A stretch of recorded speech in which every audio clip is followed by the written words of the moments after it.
The Dark Tower by Stephen King. The man in black fled across the desert, and the gunslinger followed. Go then. There are other worlds than these. Death, but not for you, gunslinger. It's time we had our own palaver, I think, and it's going to take a while.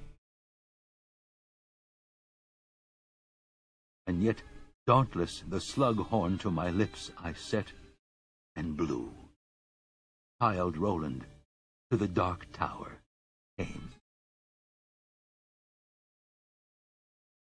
We are quartet, one from many. The palaver begin. Hello and welcome to Dark Tower Palaver. This is our podcast covering Stephen King's Magnum Opus, the Dark Tower series. My name is Tad. And I'm Peter. And we're here for roundtable number 44. 44. We're churning these out pretty quick. Yeah, we are. We counted a lot of our movie reactions over the last couple of weeks as normal roundtables because, you know, it's kind of, I mean, it's a little bit out of our normal for our shows because it was just so much focused on the reactions. But at the same time, like, that's what it was. It's still a roundtable about Dark Tower. I mean, it's Dark Tower related, right? Yeah, indeed. So Dark Tower Palaver is all about roundtables, book clubs. Roundtables are about movie right now. Yeah, indeed.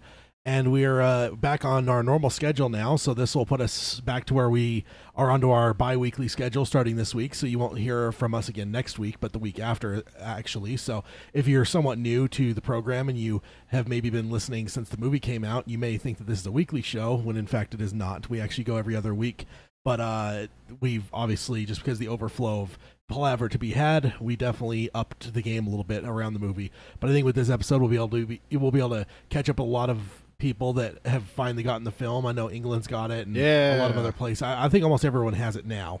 I think any stragglers may have got it this week. So, but I think overall, I think that everyone's caught up. So, yeah. So we all got the movie.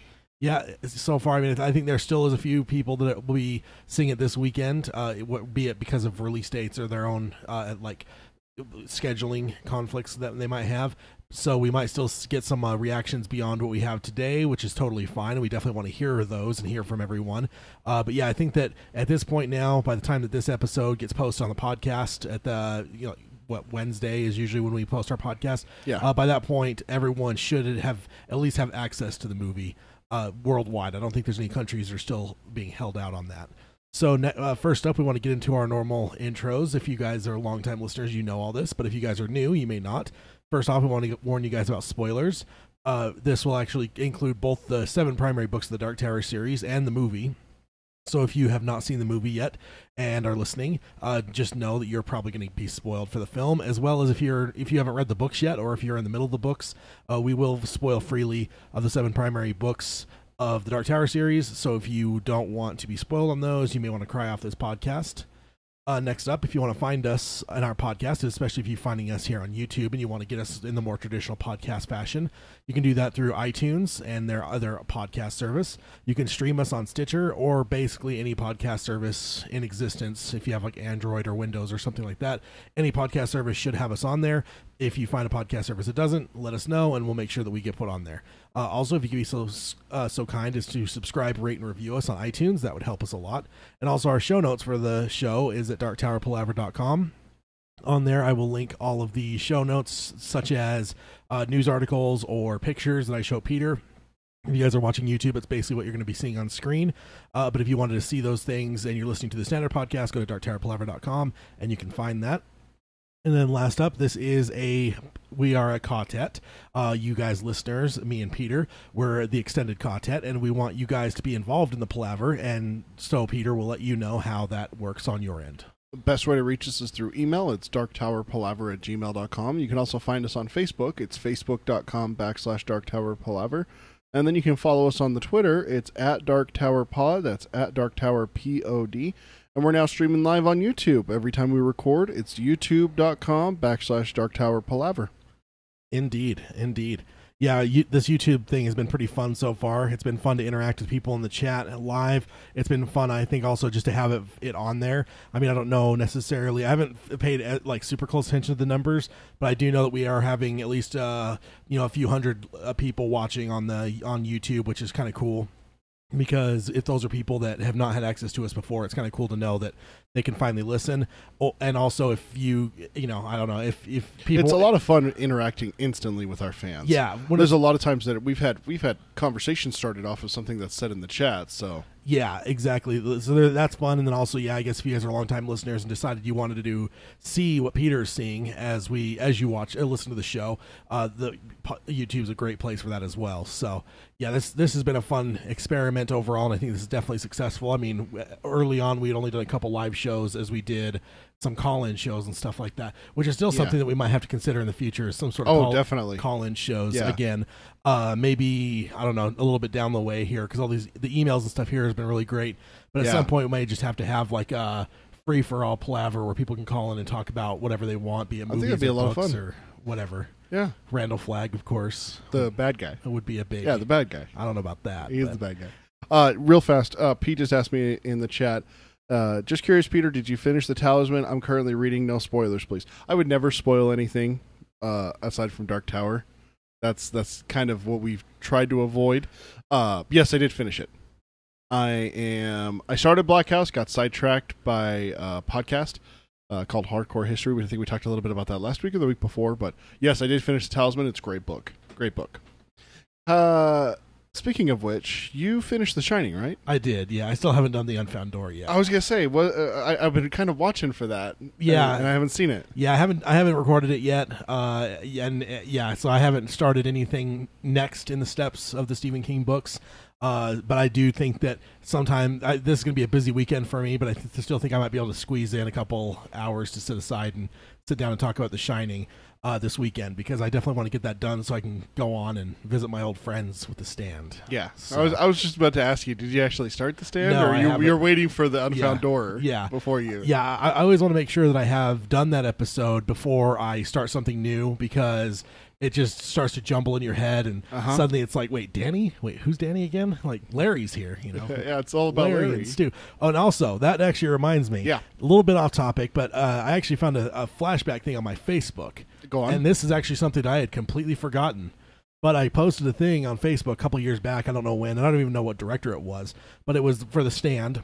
Go on. When that was still on the front burner. And it was casting rumors, and it was tweeted by the director, from the way my post sounds, that he wanted Matthew McConaughey in the film. But we know that right toward the end, before Matthew McConaughey jumped over to this, he was pegged for Flagg. Right. But no, this thing that I posted said that the director tweeted that he wanted Matthew McConaughey for Stu Redmond. Oh, that would have been so good. And I never thought about that. And Christian Bale for Flagg. Oh, that's good. So I have no memory of that whatsoever. Wow. Like I saw that this morning, and I'm just like, I have to mention that on the show, because like I remember McConaughey being like tagged up for Flagg, but I don't recall him as Stu. And Stu. What do you think of that? Like, that's good. You think it's like just quiet East Texas guy? You think he could do that? I think he could. Interesting. Yeah, I still don't know how. Christian Bale, that's an interesting one for Flagg. Christian Bale, I don't know about that one, but he definitely intrigues me. Yeah, he could definitely play, dark and brooding. Yes. He's got to return some videotapes as well. So, yeah, I that's an interesting one, though. I had to mention that just because, it just happened to come up today. Otherwise, I probably would have, completely forgotten until this time next year when it came up. Yeah, we all know how much Ted loves The Stand, so anything related to it. That completely blew my mind, because I'm like, I do not remember that. Wow. So, Matthew McConaughey as Stu Redmond. That's an interesting one. All right. But that's a little bit of a digression. Of course, that's a different level of The Towers. So until that Unfound Door comes along, who knows how far. I don't know. I don't think it generally takes me that long to get to The Stand, because no, once you start, man, you just churn through that one every single time. Yeah, it's a great one. It's really good. And I do the extended version, obviously. None of that short original nonsense. I got to keep the full 1,200 page Stephen King massive version of The Stand. So so we're gonna have to be a little bit quiet. Lou's at work, so we don't want to disturb him. It's good to see Lou. I actually kind of figured that ever since we started recording earlier in the day, we stopped seeing Lou. I kind of figured that he was working during the day. Yeah. But yeah, I don't know. Like, I don't necessarily think this is permanent being earlier in the day. No. We could definitely move back to having some evening times. I like the idea of flexing around so we can have different groups listen different times. Yeah. Not just catering to one specific group every single time. Yeah. It gives everyone a chance depending on time zones and everything else. But that's definitely something we've done afternoons the last few times, but it doesn't mean, and also there's times the show does flex around our schedule. If we have things going on, sometimes the show will move around based on what we need to make room for as well. And like Ted said, lives. this weekend's a pretty crazy one for both of us. So yeah. But okay, so let's go ahead and get into it real quick. I actually have a few different things to go through. We're going to get into what we talked about the last couple episodes, and that is Sequel Watch. And that is, of course, taken from Box Office Mojo. All right. So we want to talk some numbers here and see where is the Dark Tower sitting for the gross for the film as of this point. Okay. And I'm going to channel my inner shine here. Wait, what did you get on that Sombra app test? The Sombra app? I was heavy with the shine. Yeah? I don't remember the wording that they said and everything like that. It's like, it was something like got to make sure we could see if we could trust you. It's like you're heavy in the shine. You better watch out for the men in the yellow coats or something like that. The little Stephen King nugget there saying you're heavy with the shine. Watch out. Yeah, kind of thing. I'm 75 million. Okay, let's let me go ahead and pull up the numbers here. Sorry, you just mentioned the men in the yellow coats. I just wanted to. That just got me thinking a little bit. All right, because I did see it again for the third time. We're going to get to that in a minute. So the domestic numbers for the film from Box Office Mojo, and I think this goes through this last weekend, but I don't think that. I think there won't be anything for the current week that we're in yet, just based on like the timeline they usually have. But domestic right now, the box office is sitting at 42.9 million for domestic. And then foreign is because it had a few openings and stuff. Remember last time the foreign was at 19, right, and some change, which of course mine was total. By the way, my 75 million was, I guess. Yeah, okay. Foreign is 30.3. Oh, so that puts our total at 73.3. Oh, overshot it just a little bit. Yeah, and this is of course Price is Right rules. So oh, come on, get out of here. You lose. Oh. You lose, sir. But no, that's good though, because overall right now, we are in a position where, be it if you're looking at international, and I know that generally Hollywood tends to look at domestic as the more feasible thing. Like for instance, like Pacific Rim, the first one, that one did a lot of money if you counted overseas, but here in America, it didn't necessarily make what it wanted to, and because of that, for the longest time, they're saying no sequel. The sequel is now coming, of course, but it took a long delay because it just didn't do anything domestically. So, but I mean, if you do count the foreign intake, we have made a profit on this film. That's literally what Cody just wrote in the chat. Profit. Yeah, exactly. So that's good to hear, because this is the first time. Last week we were just shy. I think we were around 50 million or so. It was like 54 million. I can't remember because we're gonna break even at least. Yeah, I knew that. I remember the foreign being 19 million because that matched almost what the American first weekend was. Right. And of course 19 just, I don't know, it just fits perfectly with what we have here. And so I also wanted to check in on the other thing that we were looking at and seeing where does Dark Tower rank for all the King films. And actually in both positions, it moved up one spot for the all-time rankings. Okay. Domestic, 42.9 million. The Dark Tower is now ranked 8th of all time for Stephen King films. All right. That is not adjusted for gross, so of course there's going to be some difference there. But just for straight ticket numbers, it is the eighth highest ranked Stephen King film of all time. And then if you count the worldwide at the 73.3, Dark Tower is ranked 6th amongst King's all-time films. Hey, you know what? That's not bad. Yeah, it's not too bad. But yeah, I think that definitely Stephen King films. I'm really surprised, man. When we had that first weekend and I started looking into it, I was really shocked that Stephen King has not made the kind of. I mean, I think it's numbers for him. He's not necessarily like, if you want to use like the sports analogy, he's not necessarily one that hits a lot of home runs, but he's the dude that has like the 20-year career. So that hits 20 home runs every single year. Yeah, and because that's one of those things where when you look at all of every film he's ever done, and combine them, you got a big number. But no single movie outside of The Green Mile has even into the triple figures for millions. So that's pretty interesting to me. I would never would have guessed that. I would have guessed some of his other movies had done a lot more for box office, like things like The Shining, Christine, things like that. I would have expected to have made a lot more money. But yeah. And of course, we know here in about 2 weeks, we're going to probably be seeing the doors blown off of all those numbers. Oh yeah, I got a feeling that it is just going to blow away so many records. Yeah, I think it's going to be a big one. I think it's going to be really big. I think with the numbers they've been seeing for social media interactions and YouTube views and stuff like that, if you extrapolate that to what the box office success is going to be, which so far that's becoming the new science, is based on like things like that, they can actually extrapolate where the opening's going to be. I would say you're probably going to see a pretty big opening for it.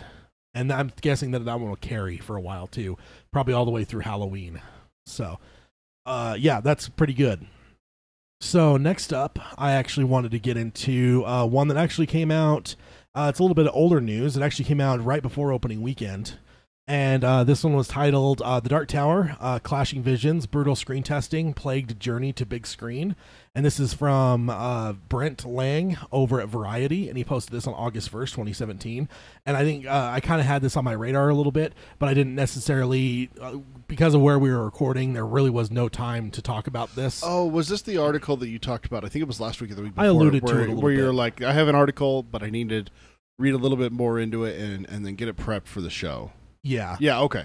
Yeah. So this is the article that came out and that talked about some behind-the-scenes stuff. Now, of course, knowing Peter and I enjoyed the film. I think a lot of our listeners have. We have some people that didn't, but some that did, a lot that did. So I think they keep that in context that that's kind of where we're standing. And I will also say that the way this article tells, you're basically hearing two sides of the story. So I think it's kind of interesting to see, and then pick your side of which side you believe or whether it's somewhere in between. But there is two different sides of the story here, which is very interesting to me. First little excerpt I got from him, he says, from Brent here, he says, with millions of loyal readers and fantastical settings, Stephen King's The Dark Tower book series has long tantalized Hollywood. The movie business is always on the prowl for the next Lord of the Rings or Harry Potter, and that's definitely true. And he goes on and says, with The Dark Tower poised to debut this weekend, multiple sources told Variety, and he does say multiple sources, told Variety that the creative process, particularly in post-production, was plagued with problems in clashing visions. White Chick and Sony's chief Tom Rothman downplay any suggestion that the movie faced major hurdles. So that's kind of what you have here. So you have these inside sources that are anonymous. So, some people would say if it's an anonymous source, it's not worth listening to because if they're not putting their name to it, then, How much are they yeah, creditable? I mean, yeah, there's definitely different things. Of course, at the same time, these people probably lose their jobs if they put their names to it. So I can see why they would be anonymous, but at the same time, especially if they're inside Sony. Yeah. So there's no accountability, though, is all I'm saying with that. So right. Take it as you will. Whereas we have Wytick and Rothman on the other side, the head of MRC and the head of Sony, that basically are the other side of this conversation that we're kind of hearing through this article. And Brent goes on and says, but when Arcel delivered an early cut of the picture that alarmed Wytick and Rothman, they considered bringing in a more experienced filmmaker to recut it.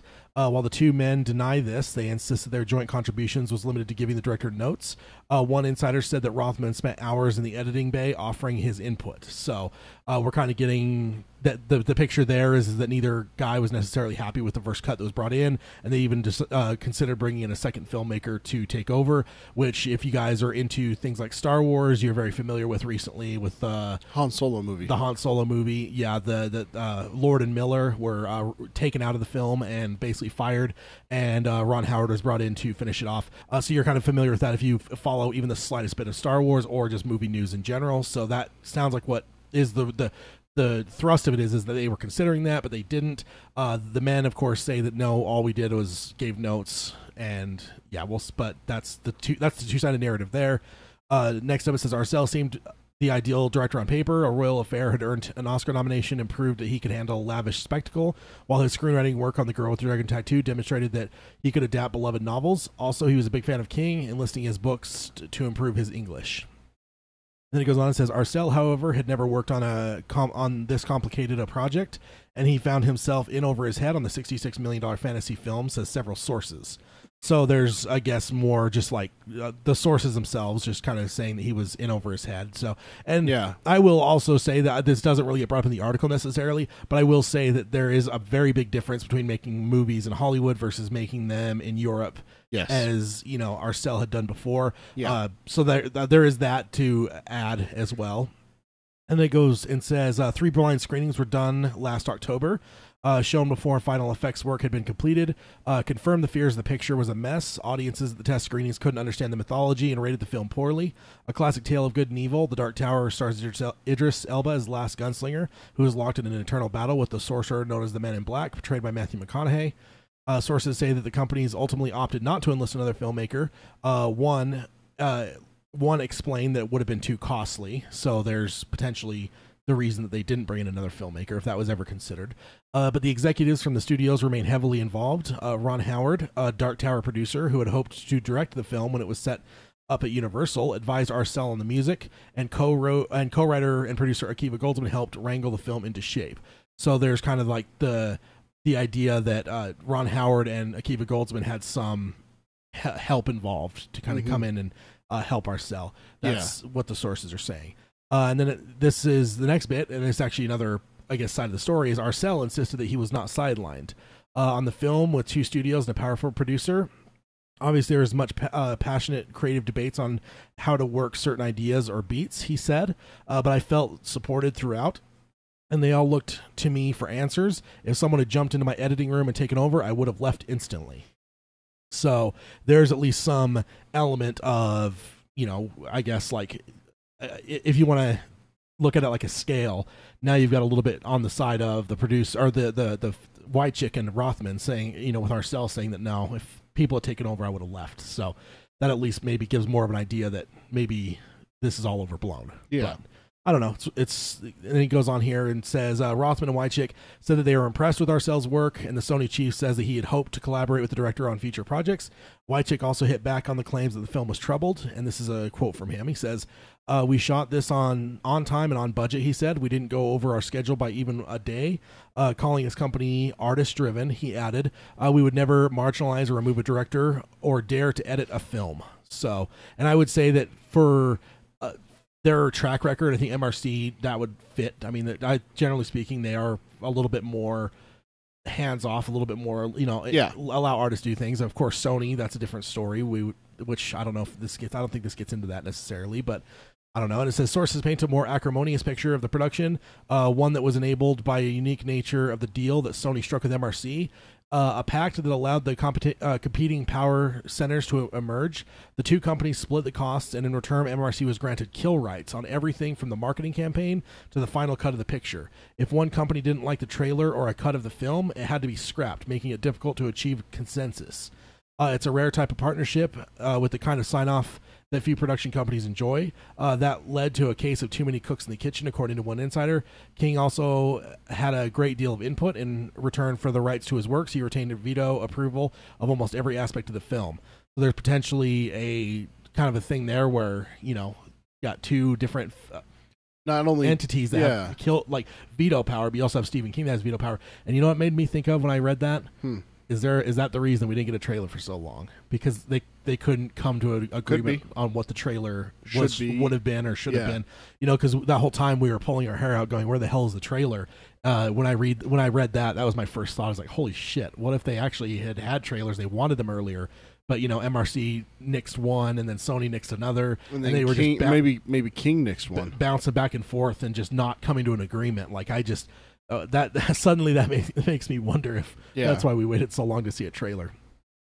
And then it says, this is an interesting one here. Sony and MRC spent $6 million on a reshoots to fill in more backstory about Elba's character and his hatred for Matthew McConaughey's Man in Black.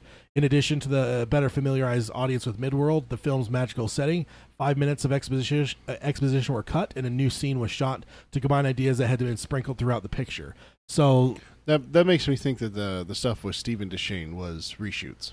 Yeah, potentially. It'd be interesting to see, because they're talking about they cut some exposition, and then some new scenes were shot to combine ideas. Well, even before that, they say something about the reason why Roland hates Walter. Yeah, that makes me think that the only thing they show us is Stephen. Yeah. So yeah, so that's definitely an interesting thing to say. And then so now we're talking a $66 million movie then as well. With that, I think I had kind of heard some allusions to that, but I don't think we talked about it on the show before yet. I don't think I've necessarily brought that up just yet because I wanted to get some more detail on it, and we were so swept up in the actual reaction of the movie that I haven't had a chance to circle back around and find this stuff out. But yeah, so it sounds like we're looking at $66 million. What this says to me is that in those test audiences where they say, you know, like they didn't understand and the mythology and stuff like that, one of the things I could see is if you take that Stephen Deshane scene out, him killing Stephen, I could honestly see audiences going, well, why is he chasing the man in black? You know, they don't ever explain that. Why? And then they kill him at the end, you know. Yeah. They never explain that to us. You know, I could see why regular test audiences obviously would be, you know, upset at that. Dark Tower fans, of course, are going to be like, oh, we know this. Yeah. It's going to be explained later. And the one thing I wonder is because it does mention that there was some exposition cut, so it makes me think that instead of seeing it, we were probably told about it. All, you know, and you just cut that out and show it rather than tell it type thing. But yeah, it makes me wonder. And the other thing that I just wonder is like, because like what I want to do is we had that 2014 script that was leaked back about a year ago or so, and what I would be curious about, because we knew that was the script that was going in, and then Arcel rewrote it. What I'd be interested in is, did he put in a lot of more Tower mythology that would have really got us going as fans, but the test audiences hated it. So they basically went. I mean, I'd be interested to go. I'd be interested to go read that script and then compare it to what we saw, and see what it looks like. Maybe get some idea of what we've I don't know what's happened, I guess. Lou makes a good point that Arcel then says that he's no longer going to be related to any future Dark Tower projects. Yeah, we mentioned that last week. So that's definitely another piece of the picture that, you know, because it did sound like, but it's kind of weird because leading into the time where they're publicizing even to like the Reddit AMA and stuff, it felt like he was pretty much open to saying that he was, you know, going to be doing some work on the TV series, and he was interested in the next film and like what it would be involved. So it's just kind of weird that it went from that to that. I mean, I don't know if he's under contract for the period of doing publicity or what. The Comic-Con thing with the Dixie Pig tour and then the AMA and everything like that. Yeah. I mean, again, there's two sides of the story here. We obviously have the official narrative and then the one from the sources. We can believe either one. But yeah, either way, the whole test audience thing, and then also the whole test audience thing too, makes me wonder about Jake. Yeah. Jake's end of the movie. Does he die? Does he not die? Was he killed at the end of the movie originally, and then having test audiences absolutely recoil at the fact of maybe Roland shooting Jake, even because the way that scene was set up. Maybe they axed that, and you know, now we're going to be sitting on, you know, if we have another movie, we're going to be sitting on Roland with Jake, potentially a Jake that should have died in the first movie. So I don't know, it's interesting to see. I think I like it because it does fit into the whole concept of Roland being somewhat redeemed for him not to kill Jake. I think it works with his character as he moves along as one last time around the circle, old friend type thing. Yeah, like that fits for him not to have Jake killed or murdered or whatever it might be. Die for him. Yeah, but there's that's definitely something interesting. And then it, like, last little bit here says Sony's Rothman believed that the narrative complexity will ultimately help the film connect with audiences. And this is a quote from him. He says, "It's a fantasy film, and yes, it's complicated. It's intricate and ambitious, but that's the good thing with the complexity of other stuff on television now. Theater audiences want ambition," he said. And I would kind of agree. I think as so long as it's executed properly, and like I said, like I think that it doesn't really. That's the end of this article. I don't think this really changes like how I feel about things. It would make it interesting to make me wonder, like, what would Arcel's cut have been, or whatever, if this stuff is true. But like it, you know, I still overall I enjoyed the film. I mean, it could have definitely have been better, but it definitely could have been a lot worse. Oh, you know, definitely. Like it could be as bad as the reviews made you think it was going to be. Right. Know? So. But yeah, I don't know. That's kind of an interesting thing. Like I said, I came back from August 1st, and then it's kind of weird because a lot of the news now has just pretty much come down to like everyone's doing reviews and stuff. So it's gonna be tough to go through and read through all that to find actual news, if there is any left to parse out through every review that every freaking news agency in the world did. Yeah, because those are all flagging on my thing now. It's like, oh, the Charlotte Observer, here's the Dark Tower review. I'm just like, oh god, like every worldwide newspaper I'm getting notifications for. So Martin just brought something up in the chat for you. Let's see. Yeah, we actually have his email, and actually I can pull that up just as part of this part of this conversation, because I think this is, he actually, because we talked about the Danish interview with Arcel, and I talked about that last week, but we didn't necessarily have a way to read it. But Martin sent us something here with a translation, so let's go ahead and talk about that, because it kind of goes along with this here. And it says, hey everyone, I just found this today. It goes over some difficulties he experienced. I have translated it myself, so apologies for the language stuff. I've only translated what I deemed relevant. You can find the link to the original article here, and I want to say this may be the one that was 404 last time. Nope, looks like we're actually getting a link here, so I can put this in the show notes if you guys want to see it. But yeah, it's definitely not in English, so you will have to, learn another language to go ahead and read this article or listen to the translation. Yeah. And he goes on here and says, when the rough reviews of the big scale movie The Dark Tower started coming in, the movie director of Denmark's Nikolai Arcel phoned up his PR agency and canceled all the interviews. But he quickly had second thoughts, because if you can handle let's see. If you can handle the plaudits, you can also be able to handle the criticisms. It appears as though Arcel is sitting by himself, staring empty into the background, or into the ground. When approaching him, we see is accompanied by journalist Ida Werlhurt, who is about to interview him for television in about a half an hour. She is briefing him about the upcoming interview, but that briefing is really unnecessary. And it's the reason why Arcel is staring into the ground. He knows exactly what she is going to ask. Arcel is one of the golden boys of the Danish cinema. He can direct films, write scripts, and movies he makes receive Silver Bears, Bodil and Robert statues, and nominated for BAFTAs,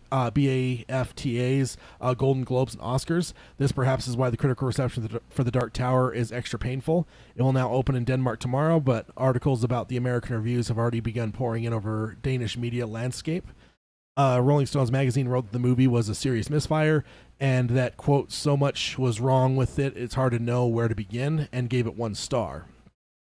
The journalist tells him that they will show some of the poor reviews on the TV monitor because they can hardly sidestep it, and that she's going to ask him how it makes him feel. Arcel nods a little and replies by saying that he can at least comfort himself with the good reviews that are also out there. And then this is a quote from the reporter. It says, I have seen it, says Ida Woolhurt, and I was decently entertained. And then this is a quote from Nikolai. He said, I can't talk much about it, but Anders, Thomas, and Jensen and I were at the home of one of the producers. The producer lived in a big house in L.A. with a grand view of the entire city, and we were treated to coffee, water, and fruit and all sorts. We had 10 points about the script and how we thought it ought to be before starting to write it. Those 10 points were shot down one by one. After the meeting, we asked each other in the car heading home, how are we going to get out of this with our heads held high? Then it goes on here, says there is a consensus that the movie was a misfire in terms of clashing a Danish and American approach to the filmmaking. In Denmark, it is normal for filmmakers to receive public funding to make their movie, whereas in America, it is primarily a private investors doing the funding, and they primarily care about getting the return for their investment. In Denmark, the director has control. In America, it's mostly people bankrolling the movie that have the control. In Denmark, Nikolai Arcel will hold test screenings of his new film for his colleagues that he respects, like Von Trier and Vinterberg. But in America, it is shown to test audiences of moviegoers, and anything that might be unclear or unpopular is reshot. Then there's another quote from Nikolai. It says, some private things happened during production that I don't feel like getting too detailed about. But in short, something in my close family happened, and I had to go home to Denmark to deal with it. I was told no way was I able to leave in the middle of everything. I got defiant about that and took off. In fact, I stayed away for 1 more week than I had planned, just because I was told I couldn't. For some reason, they respected that. After having some of the negative reviews up on the TV monitor, Arcel asked, would you go so far as to say it is actually a mediocre movie? Or he was asked, and he says, haha, no, I wouldn't go so far, Nikolai replied. And then another quote from him, he says, when we had handed in the script, we were told that there were just a few things that the people holding the money wanted to change, and we were handed 20 pages of changes, everything from whole scenes to lines where they put a full stop and a comma. Anders, Thomas, and I are a pretty strong duo back at home, but in their eyes, we might as well have walked in off the street. They didn't care about the Silver Bears and the Robert statues. I know how to make a hit movie was said quite a lot. The rest of the interview is basically about Arcel's upcoming Bobby Kennedy film. So there's a little bit of insight into what he was. I don't know. I guess gives you some at least some snapshots of potentially what it looked like for him. It kind of goes into what you were saying about the difference between Danish filmmaking and Hollywood. Yeah, exactly. And it sounds like there was a lot of well, he's from there, we're from here, we know what we're doing. Yeah, exactly. And that's kind of an interesting I don't know, look at things, and maybe that's probably the most that we're ever going to get from him. I just know from historical standpoints of filmmaking, things like even when directors leave films and it's always just creative differences, you never hear details of what that actually was, because that's just it's burning a bridge, honestly. It's not what you do. You just kind of like sidestep the questions, and this is actually way more information than I've ever seen, usually, especially this early. Sometimes it takes, a decade or two, and then the director will go and write a book or something, and then they'll tell a story about this failure they had 20 years ago, Yeah. But to hear it so soon is definitely a lot more than I'm used to. In the Hollywood aspect, we usually don't hear a whole lot, but, you would just see him go dark or whatever, which it sounds like it was what he was going to do. So that's definitely interesting. And yeah, I will post a link for this in the show notes as well, so you guys can go ahead and read this and maybe go through and get the Google Translate and see what it is. But yeah, no, it sounds like, and again, it makes me interested. What was his script, and I would even wonder if that would ever get leaked. Well, especially if his script was never even written. He makes the point that the 10 points they wanted for the script even got shot down before they even wrote the script. Yeah. So it makes me wonder what those 10 points even were. But down below, he says when they handed in the script and there were just a few things they wanted to change, and they were handed 20 pages of changes. I would be interested before those changes happened. Those changes... before those changes, what it was. Yeah, what his script looked like. And I don't know. It's just it's definitely interesting, and it'll be interesting to see over the next whatever. I don't know how long. How interesting would it be if we did like a GoFundMe and all the Dark Tower fans pitched in, and we ended up raising almost close to the same amount of budget, because it wasn't very high. It was $66 million. I say that's not very high, but like if we actually got like backers and stuff like that, and then we actually had Nikolai go, and we just went, Nikolai, do your original idea. Redo it. And then we just show the studios. This is what happens when you let a fan of the work make a picture.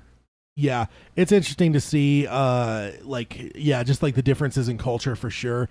But yeah, and then just from that, I think there's some stuff you can extrapolate, whether, whatever narrative you want to believe, whether it's White Chicken Rothman or, Arcel in that article, or Arcel in the first article, or the, anonymous sources. It just feels like there's a lot going on. Yeah. But again, it feels like so many of the fans of it were, I don't know, overall, like they enjoyed the film and stuff. Like it's not like this is a complete train wreck, but it is definitely something interesting I wanted to talk about and kind of go through. I don't know, kind of some of the background behind some of it, and at least address it, because I don't know, it's interesting to see. And who knows, down the road, maybe Nikolai will just see that script leaked online. That would almost be his best way to kind of just like, I don't know, thumb his nose, if that were indeed what he wanted to do at the producers, is release that, because especially if all the Dark Tower fans got their hands on it, it turned into a thing where we all realized maybe, I don't know what he had in mind. And as a fan, it would be interesting to know what he did have in mind.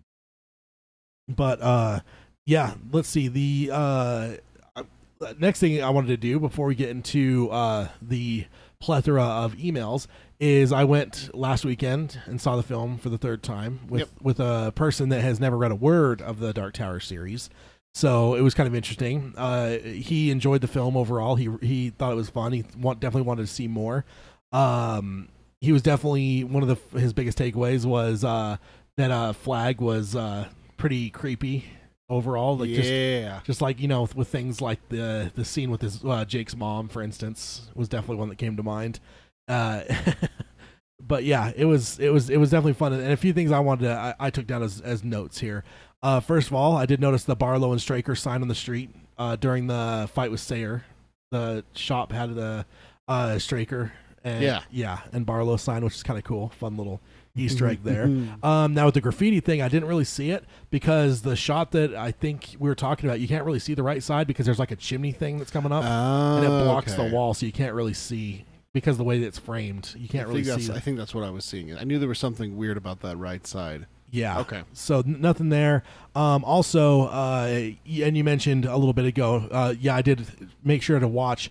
And when the homeless person tells Jake that they're going to grab him type thing, the one that he does look at does indeed have a yellow coat. Oh, so yeah. That's definitely nice illusion there. Did you finally see the lobstrosities? Yeah. Okay. Yeah. And then I think I did the first, like, the first or second time, too, because now that I saw it again, okay, I did see. I was just picturing maybe in my head a little bit more, a clearer image than we actually saw. No, like Nikolai even said in his AMA, blink and you'll miss it. Yeah. So. But that could easily still be a very, like, clear shot, but just a quick shot. Yeah. And it was quick, but it was also somewhat shadowy. Well, it also wasn't, the focus of the camera. We're still focusing on Roland there, so. Yeah. And then the last thing I wanted to mention, and it's just because I'm coming right off of the Shining itself, but I had to mention the scene with Ara and Jake in the conversation about the Shine was basically Dick. So much Dick and Danny from the Shining. Like there was just a whole elements of it where she's asking him to open his mind to kind of just open the mind to her. She explains it to him, and it's just like, dude, this is like not taken straight from The Shining. It's pretty close, but it's pretty damn. It's close. Almost like it's the world next door. Yeah, exactly, and I appreciated it. I really did because like I said, maybe I'm just being as fresh off of The Shining as I was. And I think that I did notice that on previous viewings, but it's one of those things that's not something that was at the top of my list to where I was going to bring it up on that very first episode that we recorded after seeing it. But with this one, now that we've kind of talked about a lot of the big things, now it's kind of one of those things where it's like, okay, let's talk about some of the small stuff. And that's definitely one of the ones I noticed was, she's very much having the Dick and Danny conversation with Jake there about the Shine. So that's pretty fun. But that's it. So what I guess you haven't seen it again, so we're still sitting at 3 for me, 2 for you, and but then again, we also have a bunch of listeners that have seen it, be it people that are still here in the United States or people that are international that have seen it. So let's go ahead and get into the emails, and we are starting off with Ryan in Wisconsin. So.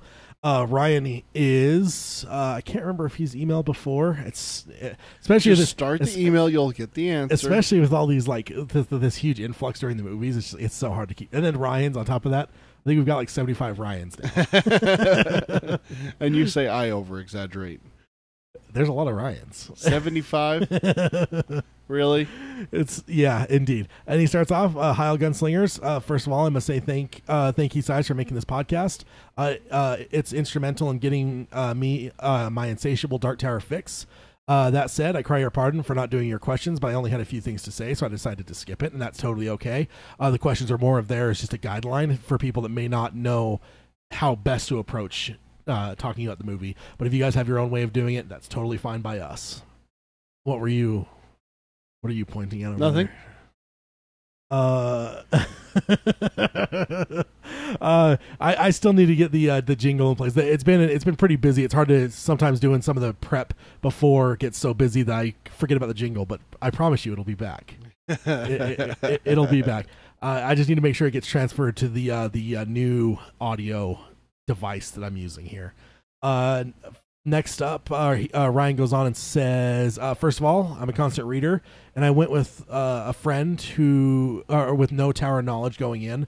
My first question coming out of the theater was, did you find it confusing? To which I got a solid no. We both thought that the critics were way off on their assessment, but if my memory served correctly, The Gunslinger was panned when it came out, and look how it's seen now.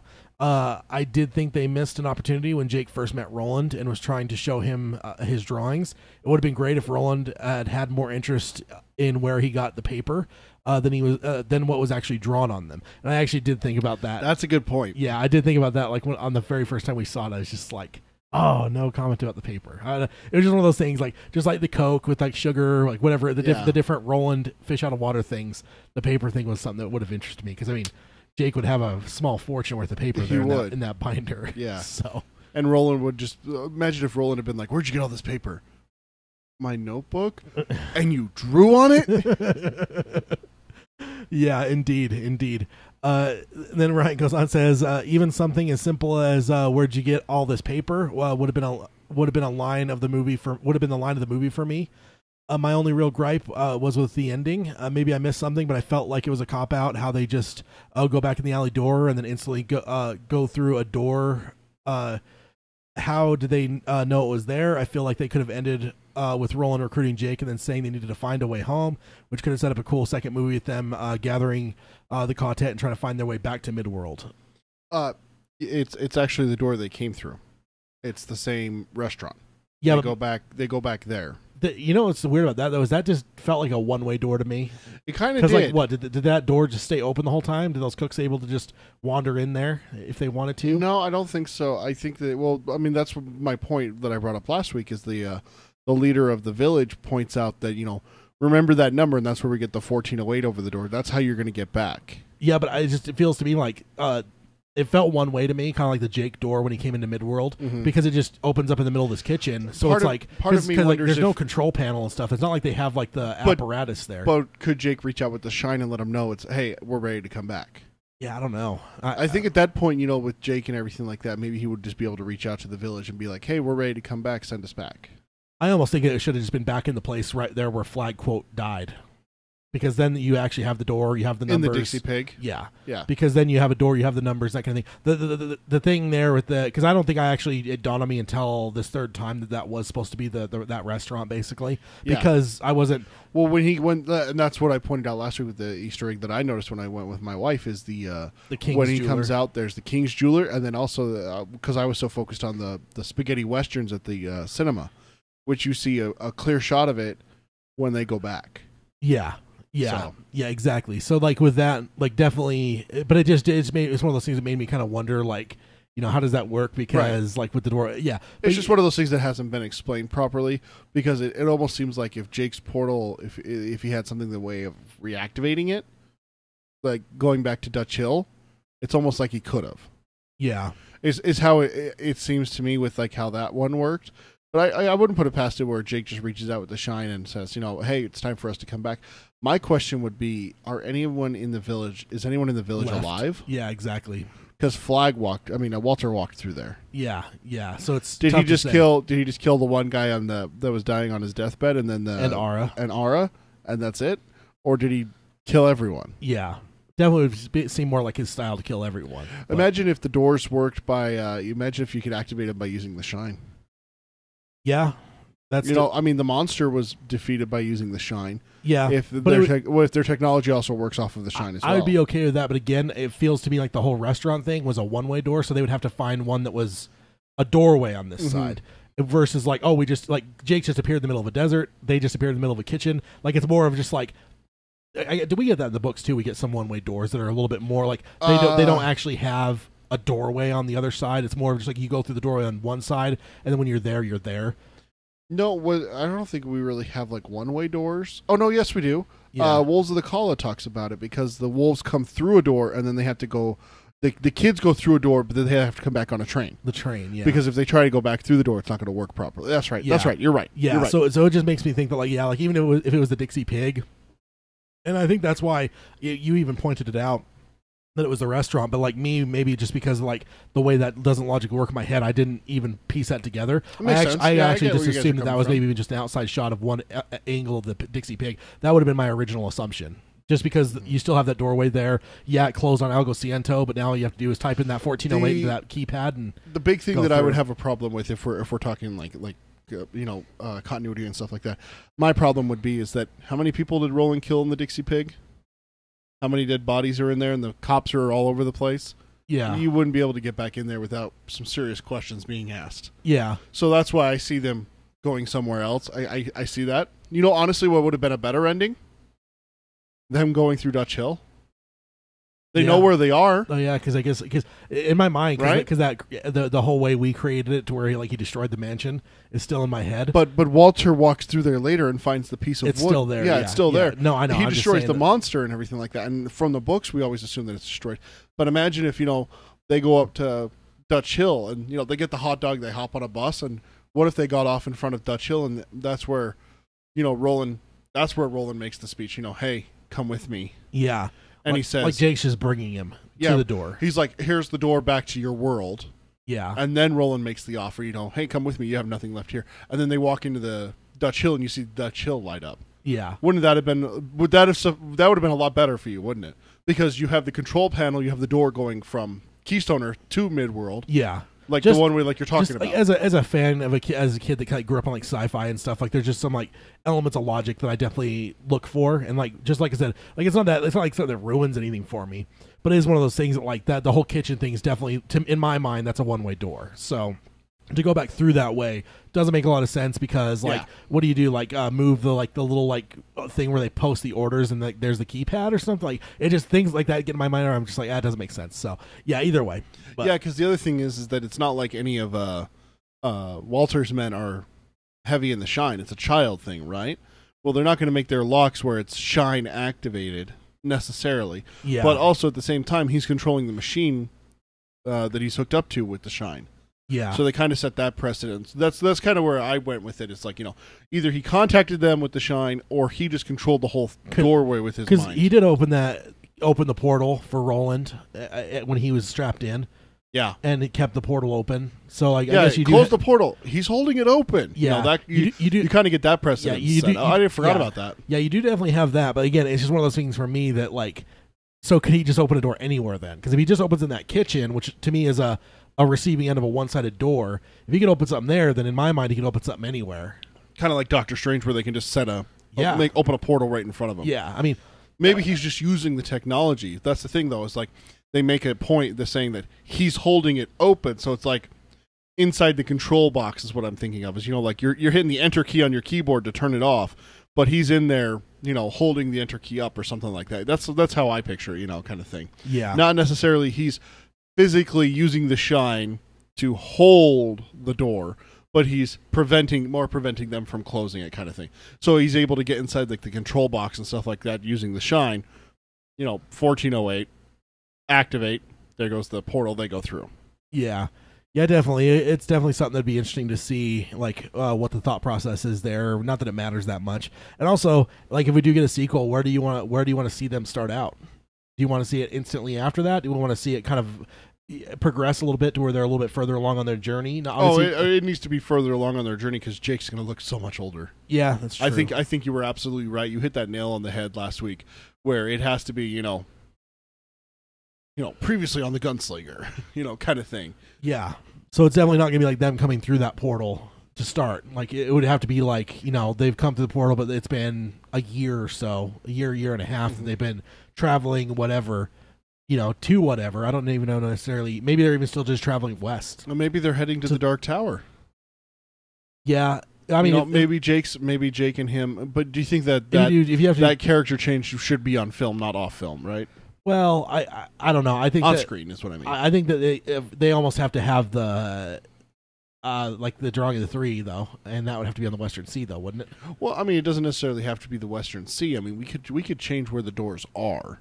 That's the thing, is that the Western Sea is not required for the doors. I could see how you can make it required, though. Make it to where it's like Roland knows about the beams, and he knows the best way to find the beams is to get to the edge of the world and then just move either north or south until you run into a beam, because eventually you're going to run into one. Yeah, just move one way and you're going to find a beam. Yeah, so you could definitely dress it up that way to where they're basically going to the edge of the world to find... Well, no, I'm not saying that they have to go to the beach. What I'm saying is that the doors can be anywhere. The doors could be in the middle of a grass plain outside of Lud, for all we know. It could be one on this side of a mountain range, one at the top of the mountain range, one on the other side of the mountain range. That kind of thing. I mean, it's just, I don't think that the door should necessarily be restricted to a beach, because, I mean, the big thing that why King did the beach is because of the lobstrosities. Well, if we're not going to do the lobstrosities, if we're going to do, some of Walter's leftover men hunting them or something like that, the woods actually may make it more compelling. Of course, you would want to remove the lobstrosities too. Well, I mean, I'm not saying that they have to be removed, but I'm saying that if we're going to move away from, creatures coming out in the middle of the night to eat Roland because he's sick, because he's been poisoned and stuff like that, instead make it, they get ambushed and, Roland gets injured or something like that, Yeah, indeed. And Lou says he wonders if the powers of be will switch gears, start over, and try telling the story chronologically as a TV series.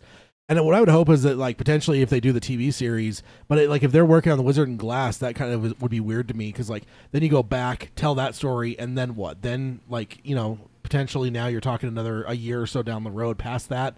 You're talking like, what was it supposed to be, 2018-ish that they would have the TV series in production is what they wanted. So now you're talking, you know, what, 2019 or so before they've got that all done and like going into the next season. And then what, you get Idris Elba, Tom Taylor, and, you know, go from there with drawing the three. Like, I guess it could work. It definitely could work, but it would just, I guess that's just an interesting. It would be fine by me. It'd be interesting to see TV series. I would actually be totally okay with that. I think we discussed this way long, maybe early days of the podcast, the first few episodes. We talked about like the debate between like an HBO miniseries or an HBO series versus or Netflix series versus movie. And the big thing was like we just wanted to see Roland on the big screen. That's one thing. That is. And we've already seen that now. So honestly, if it went down to like Netflix or HBO and just went as a TV series the rest of the way, I would be totally okay with that. What if they did a HBO, not miniseries, but like a 2 or 3 season thing telling the rest of the story? But what you do is you almost do like Arrow does and True Detective did, where you have your 2 plot lines. So you have one plot line that's set in Wizard and Glass, one plot line that's set with Jake and Roland after they came back through the door. And you're moving parallel through the stories as you go. So half an episode could be dedicated to Wizard and Glass, half the episode's dedicated. Sometimes a little bit more heavy on one or the other and everything like that. Possibly. And then if it's done right, it could be done. Yeah, but I think the book 4 is such a strong story. It'd be really good to just stand on its own. And I think you might lose some of like some of like the tension of like that story because it kind of builds. Yeah, you lose some of that if you're constantly cutting back and forth. Like, well, no, because then you have like almost like the cliffhanger moments that you get in like, especially in like True Detective and Arrow, where something happens, but then they cut back to the other one. You're like, no, it's almost like a natural cliffhanger for them, where it's part of the episode built in, where it's like, oh, now we have a showdown at the tavern. I just spaced on what it was, what it's called, Wishimi. Yeah. The Traveler's Rest. The Traveler's Rest. We get to that, Cuthbert, nope, not going to allow this, and then roll it, and then that's where someone puts a knife to Cuthbert's throat, and that's where you cut back to Roland. I wouldn't like that, man. No? I hate that cheap. That's cheap shit to me. That like the cliffhanger thing. Like I never like that. Just tell a story. Like that's why I hate a lot of TV. That's why like Walking Dead's never been that appealing to me because they love doing that. And from what I understand from social media, they've gotten worse over the years with cliffhangers, where it's just like every year they just want to one up themselves on cliffhangers, and it's just like, come on, man. Like to me, like I don't know. Like I get it in some ways because that's kind of standard television to a point, but if you overdo it, it kind of gets so-so to me. Yeah, and I watched Walking Dead for 6 years, 6 seasons, and it was in the middle of the 6th season where my wife and I took a break with the mid-season break, and it's like, here's another cliffhanger. Oh, yeah, because the mid-season breaks, too, so you're talking like at least 2 major cliffhangers a year on that show. They were like major ones. Major ones, yeah. So it's crazy. Like, we got to the middle of the 6th season one, and we got to the mid-season break, and we're just like, it was about to come back on, and we were like, do we want to watch Walking Dead? And she kind of looked at me, and we both just kind of at the same time just went, maybe. And then it came and went, and we didn't miss it. So, our lives were not, ruined by it. So, and Lou says, Cody says maybe Roland will tell Wizard and Glass to Jake.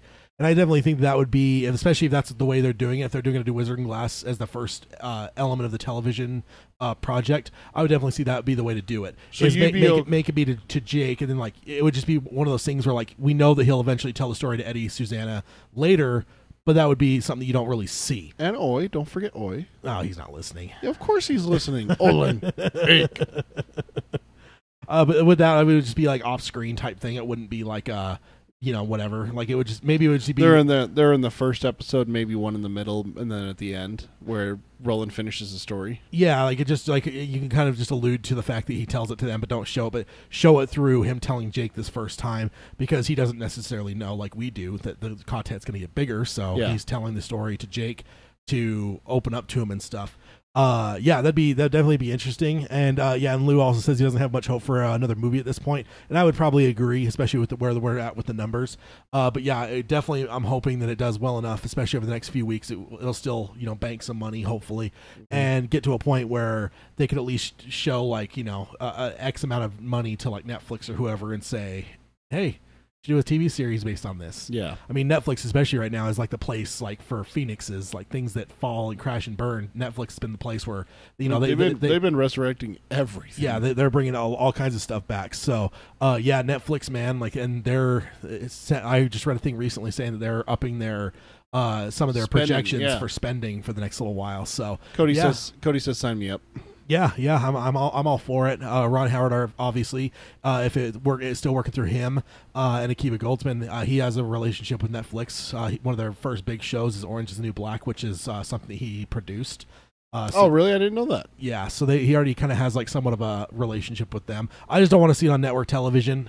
Cable, okay, maybe. But I would definitely want to see Netflix, HBO, or like Hulu or something. I don't want to see maybe Amazon Prime, but I don't give them as much credit because it doesn't feel like they have hit it as hard as some of these other things. But I don't know. Like even Hulu so far has gotten into the whole Stephen King game. They're getting big into it. It makes me really wonder if they're going to be like, you know what, you guys didn't like it on the big screen, give it to us. We'll incorporate it with what's that? Is it Castle Rock?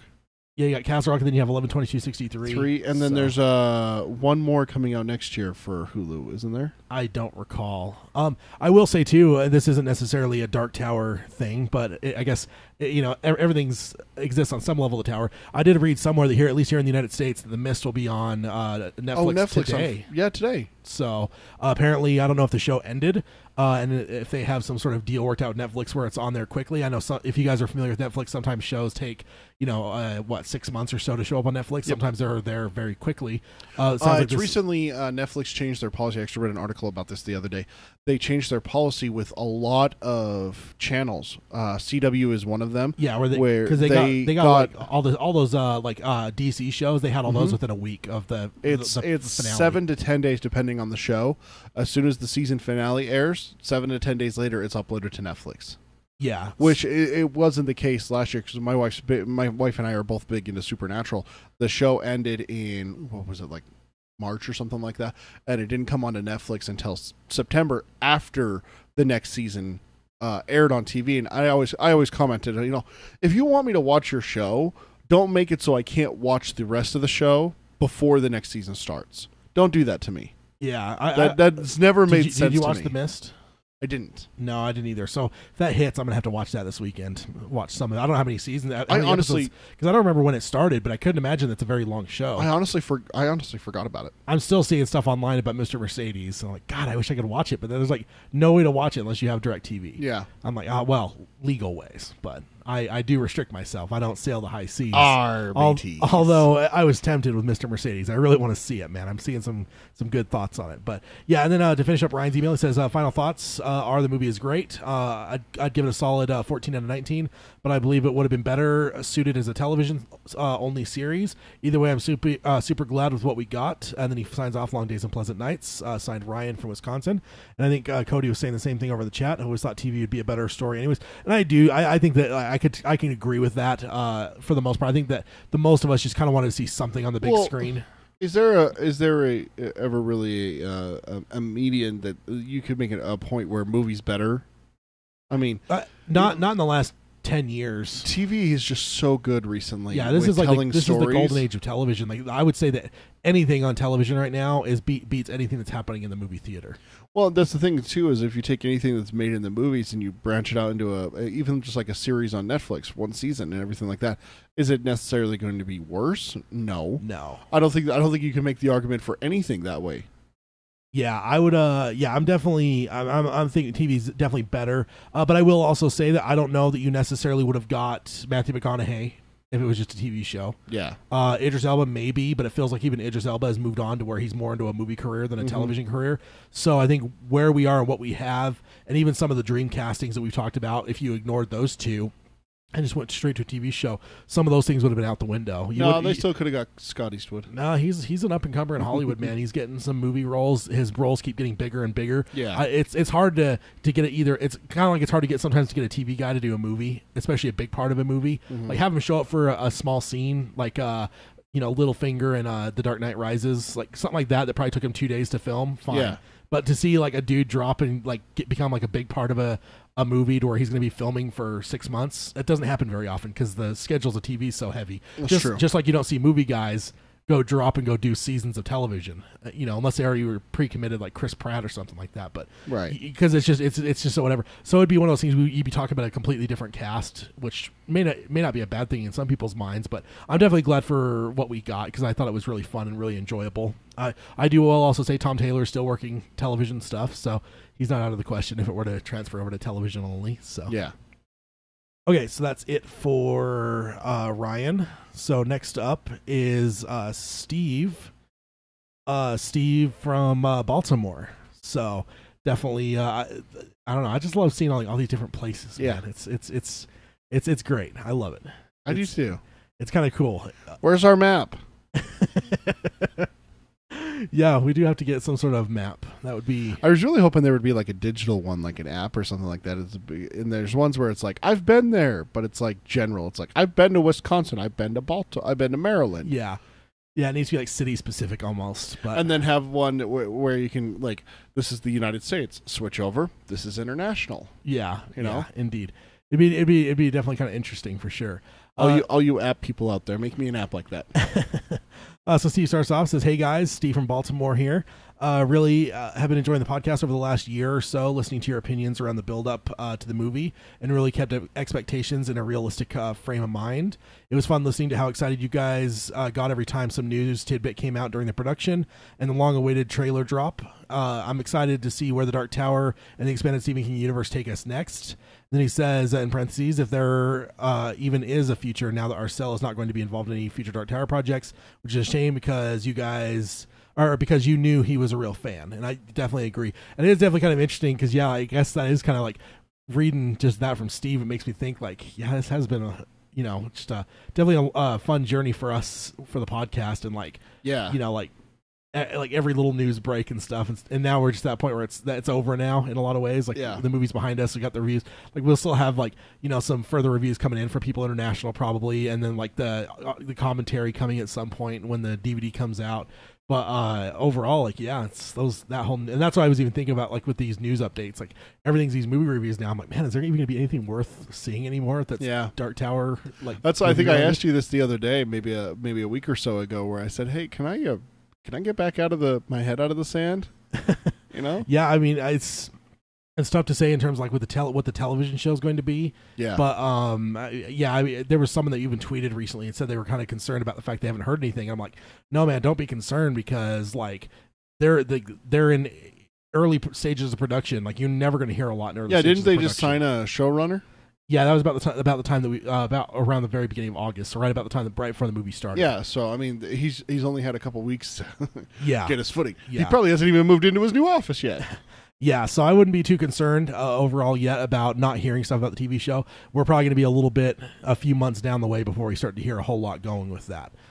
So that's definitely something to know. Then he goes on and says, you guys may remember me from the last Palaver. At the end of the episode, I had you talk to my wife through the magic of YouTube Live and told her to go see the movie at my request. Oh, yeah. I'm happy to report that we went on Wednesday night and she really liked it. She really enjoyed Walter and just got terrified and just how terrifying he was and thought that was the best part of the movie. #flag lives. And that's a good one. That's a good hashtag. That's one we can all get behind. Definitely. There is no flag in this movie. Flag is everywhere, sir. Walter. Flag is everywhere. Say it with me, Ted. Walter. Flag. Walter. Randall. Walter. Oh man, Randy Flag lives forever. #. Yeah. Let's see. And then he goes on and says her main issue with the movie is that Walter's motivations were never explained, which is a valid concern. She wanted to know more about the Tahine and the Cantoy, so I gave her a general idea of what they were up to from the books. I think she had a general interest in reading I think she has a general interest in reading the books. We'll keep you guys posted on how that goes. That's definitely good. I would definitely love to hear that. If it turns around to reading the books, I'd be very interested to see what comes of that for sure. Always love to hear more readers. Definitely. Then in the chat here, Travis says, Travis, Louisiana here. I'm working today, but I just wanted to drop a real quick and say hi. Can't wait to listen to the podcast episode. So good to see you, Travis. We definitely that is one thing. I know everyone. There's gonna be a lot of people working this time of day, and for that, I guess we apologize that you guys can't join us totally for like the live stream. But like we said earlier, Travis, that we'll kind of move showtimes around a little bit and see what we could do for different showtimes to make us more available to everyone that we possibly can. Then Lou also mentions Glenn Mazzara from The Walking Dead as a showrunner. I still haven't memorized his name yet, but we definitely covered that a few episodes back, I think. Yes. So be interesting to see. But I think that's definitely really early to be seeing any news on it yet. Like in terms of like even castings and stuff like that. No. That's going to be a way. I mean, they're in the early stages where if anything, they're probably just writing scripts right now, and that's not necessarily something where you're dropping like releases going. No, we finished the first episode script. Like that's not the way you do it. So don't worry about that stuff just yet. Then Steve goes on here and says, as for my opinion on the movie, let me offer a little bit of background. I'm a proud Tower junkie. After playing through the series for the first time over a decade ago, I own 2 T-shirts and the Crimson King tattoo on my forearm. I actually... Oh, I love the spirit of it. I actually met Cy King in a book signing and showed him the tattoo, and he looked quite concerned. Yes. During my wedding, I wore a Dark Tower cufflinks that my wife purchased for me, and my cell phone is covered in Dark Tower artwork. I also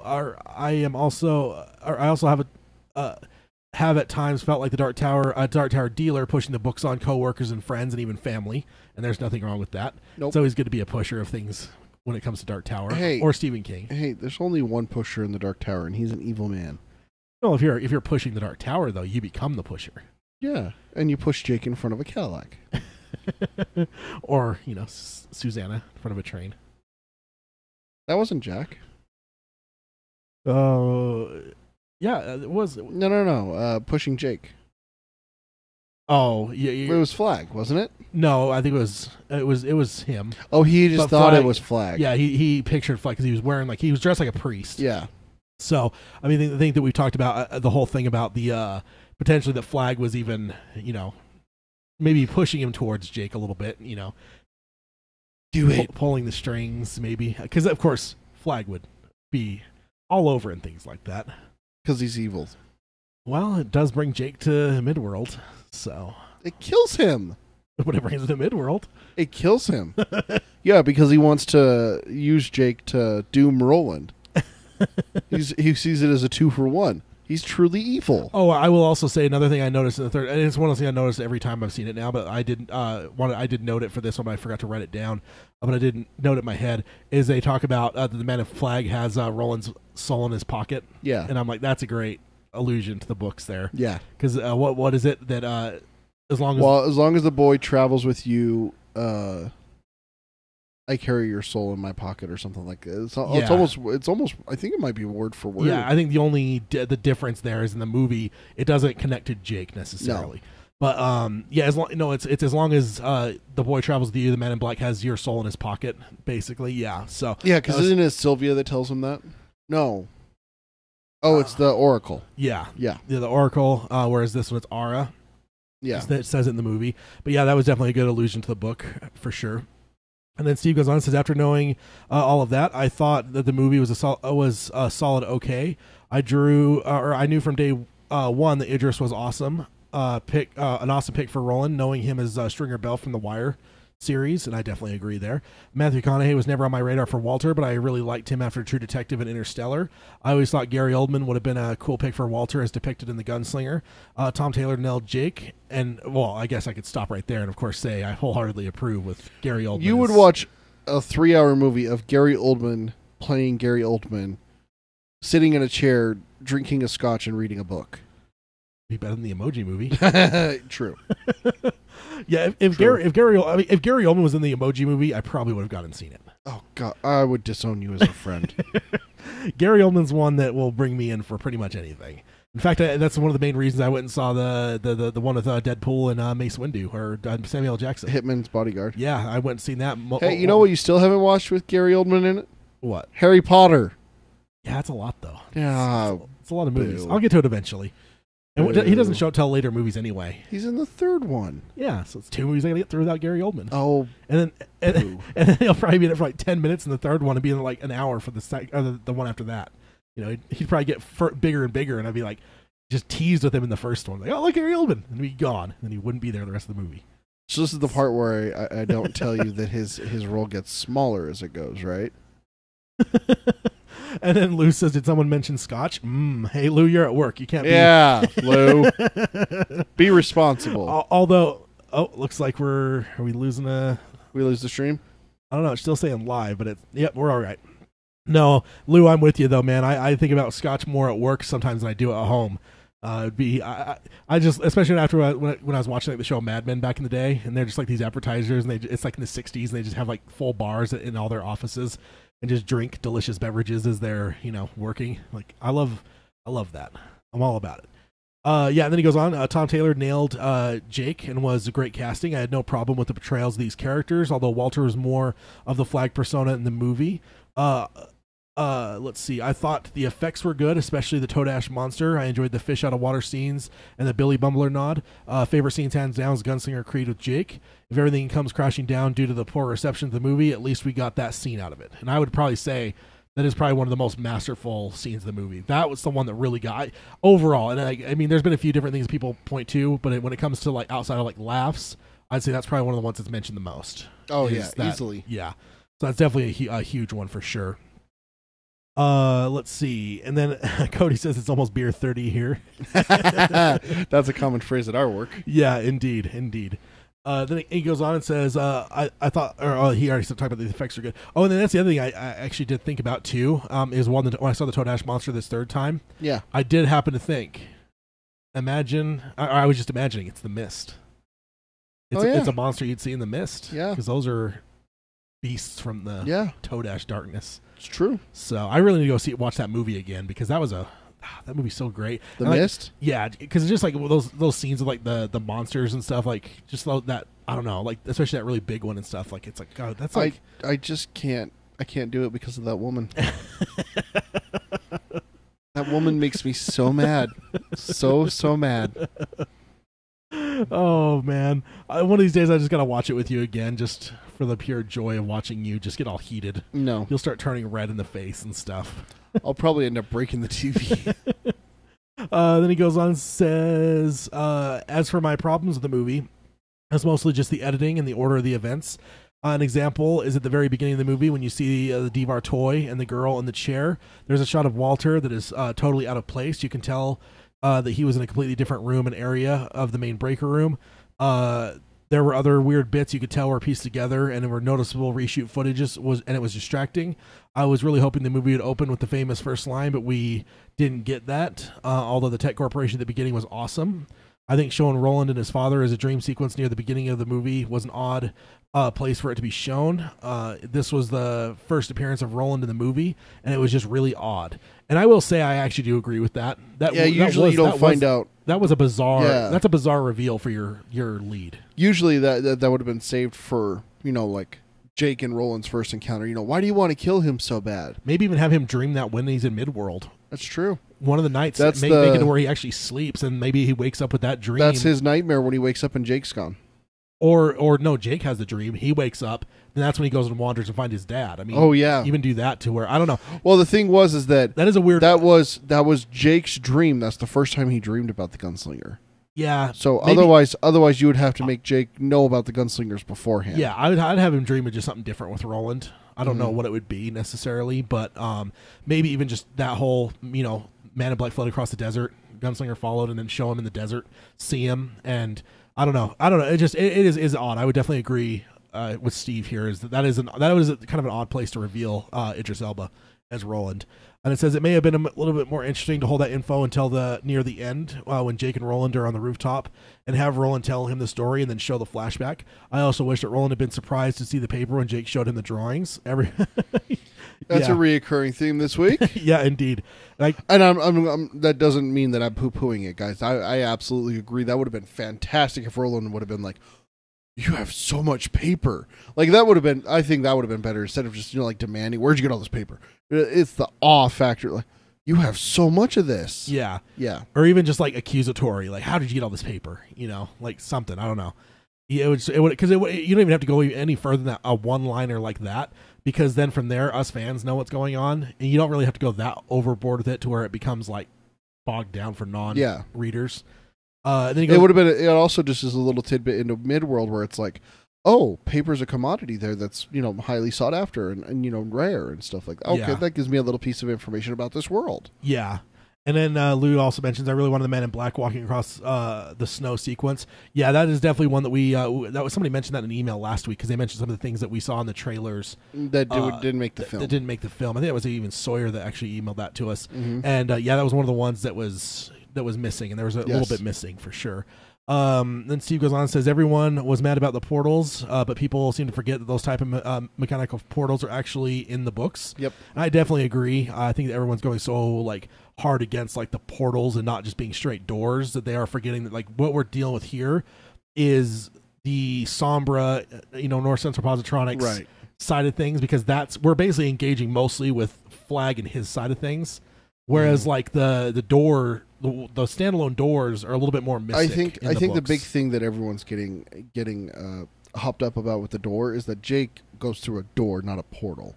And that's what I'm saying is the difference is the portal is like what Ted just said, Flag, North Central Positronics, and everything like that. But there's people that are bad mouthing in terms of just like saying like, why is it so Stargate-ish? It should just be a door. It's like no, but that's exactly there are portals in them. But that's exactly what they go through in Book 7 when they follow the guys back to Algociento. That's the door that Jake sees. The portal that Jake and Susanna go through under the Dixie Pig. Yeah, I mean that's exactly what it is. And then the portal they describe with the kids and the Wolves of the Kala, that's exactly what it is. I mean they just took like, and that's kind of what I think it was it Nikolai that alluded to that they took things from different books. Yeah. So I mean you don't see those portals until book 5, 6, and 7. Yeah. And he brought that into this book, and I think a lot of people are just forgetting that yes, there are portals. Yes, they are for the North Central Positronics Crimson King Flag ally group, the bad guys, and of course you got to slide that in there. And yes, Roland and Eddie and Jake and Susanna use doors. That's all they've used for drawings and stuff like that. And I think that maybe where the disconnect is there. What I love about it, it's about the Dark Tower series in general, is it's kind of like, it reminds me, is it Thor, where they talk about the whole idea of like magic and science and like, whatever. And I love that about Dark Tower is that like you have magic and science living side by side. You have these ones that are basically Stargate type portals, that get people from one place to another, but you also have areas that are essentially magic. I just saw that in a movie too. Like these freestanding doors that are 100% magic. Like there's no technology about that door that Roland finds on that beach that says prisoner on it. There's no or that's magic. There's no technology involved. They allude to that in the Talisman. That's one of the things that they talk about in the Talisman is there's two different worlds in the Talisman. One is Earth, and the other one is I swear it's Midworld. And there's someone talking about Midworld who lives on Earth that has found a way across, and he's like, while they have magic, we have science and physics. Yeah. And it's almost word for word what you're saying. And that's what I've always loved about Dark Tower series is to see those things living side by side, because your general like fantasy or fiction or whatever it is don't allow those things to live side by side. You know what I mean? If you're going to have Merlin, you're not going to have like, Einstein. Like to have those two things, two like veins existing in the same like movie or same property is generally not going to happen. No. So for King to throw them both in there together to where Roland engages with the doors early in the series that are like complete magic, and then later on he deals with like portals that are very scientific and science fiction-ish, but science based. Yes, like that. I love that stuff. Just like Flag resurrecting someone with magic, like that kind of stuff is just like he's a sorcerer and reading tarot cards. Yeah, like and then the tarot like you get all that along with the fact that you've got a giant mechanical bear. Like that stuff, that is what makes this freaking universe so damn interesting. And you can definitely see where like the mythology and the legends start. Like Shardik and the big mechanical bear with the huge monster bear that lives forever, and it's like, well, yeah, because it's a cyborg. Yeah. That kind of thing. Like, I always love when they do things like that, where it's like a cross between the two. Yeah, what you're talking about. You could see why these people thought it was just this like mystical creature, Mm-hmm. but then once it's dead, you see like, oh, it was a radar dish. It was a giant freaking Yeah. cyborg, and like that's why it lives forever. But now it's breaking down because its freaking coating is like wigging out, and it's losing its mind essentially. It's deteriorating and everything like that. Yeah. I do love that the early parts of the series have it vastly split, where North Central Positronics uses the technology and Roland and his quartet use magic per se. They're using the doors and they're using the portals, but then it comes to the point where Roland and his quartet are like, it's here, we got to use it. Yeah indeed. Then he goes on and says, I have no problem with Roland chasing Walter for revenge and not the tower, if that's supposed to be another turn of the wheel. It seems that this time Walter is much more obsessed this time than Roland, which is an interesting idea when you think about it. It is fun to think of Walter as sick of being stuck in the time loop and is trying to end it. And he says the same for the Crimson King. He says in parentheses, the same for the Crimson King. I always wondered if he was so insane for the same reasons, but I may be way off on that. But no, I actually think you're right, because how much more maddening would it be to go through this cycle on a balcony versus like Flag that could like move around, engage, try to actively stop the loop. But if you're just stuck on this freaking balcony and you have every single time, and you're open to the idea that it's a loop, and you're just constantly just like Groundhog's Day on that freaking tiny little balcony, dude, yeah, you'd go mad like that. I've always kind of like that's kind of always been kind of my quote headcanon is that's potentially that's almost what's driven him mad. And maybe early on in Roland's cycles that he wasn't even mad on that balcony, but over time he's just like, come on, yeah. Then That's a good point. Yeah, then he goes on, if the movies continue, it would be interesting to see how Roland comes to be obsessed with reaching the tower. And I think that, like, I think it's almost just like a restoration of his duty. And I think that, like, it wasn't overly put an exclamation point on it, but I already think we're there.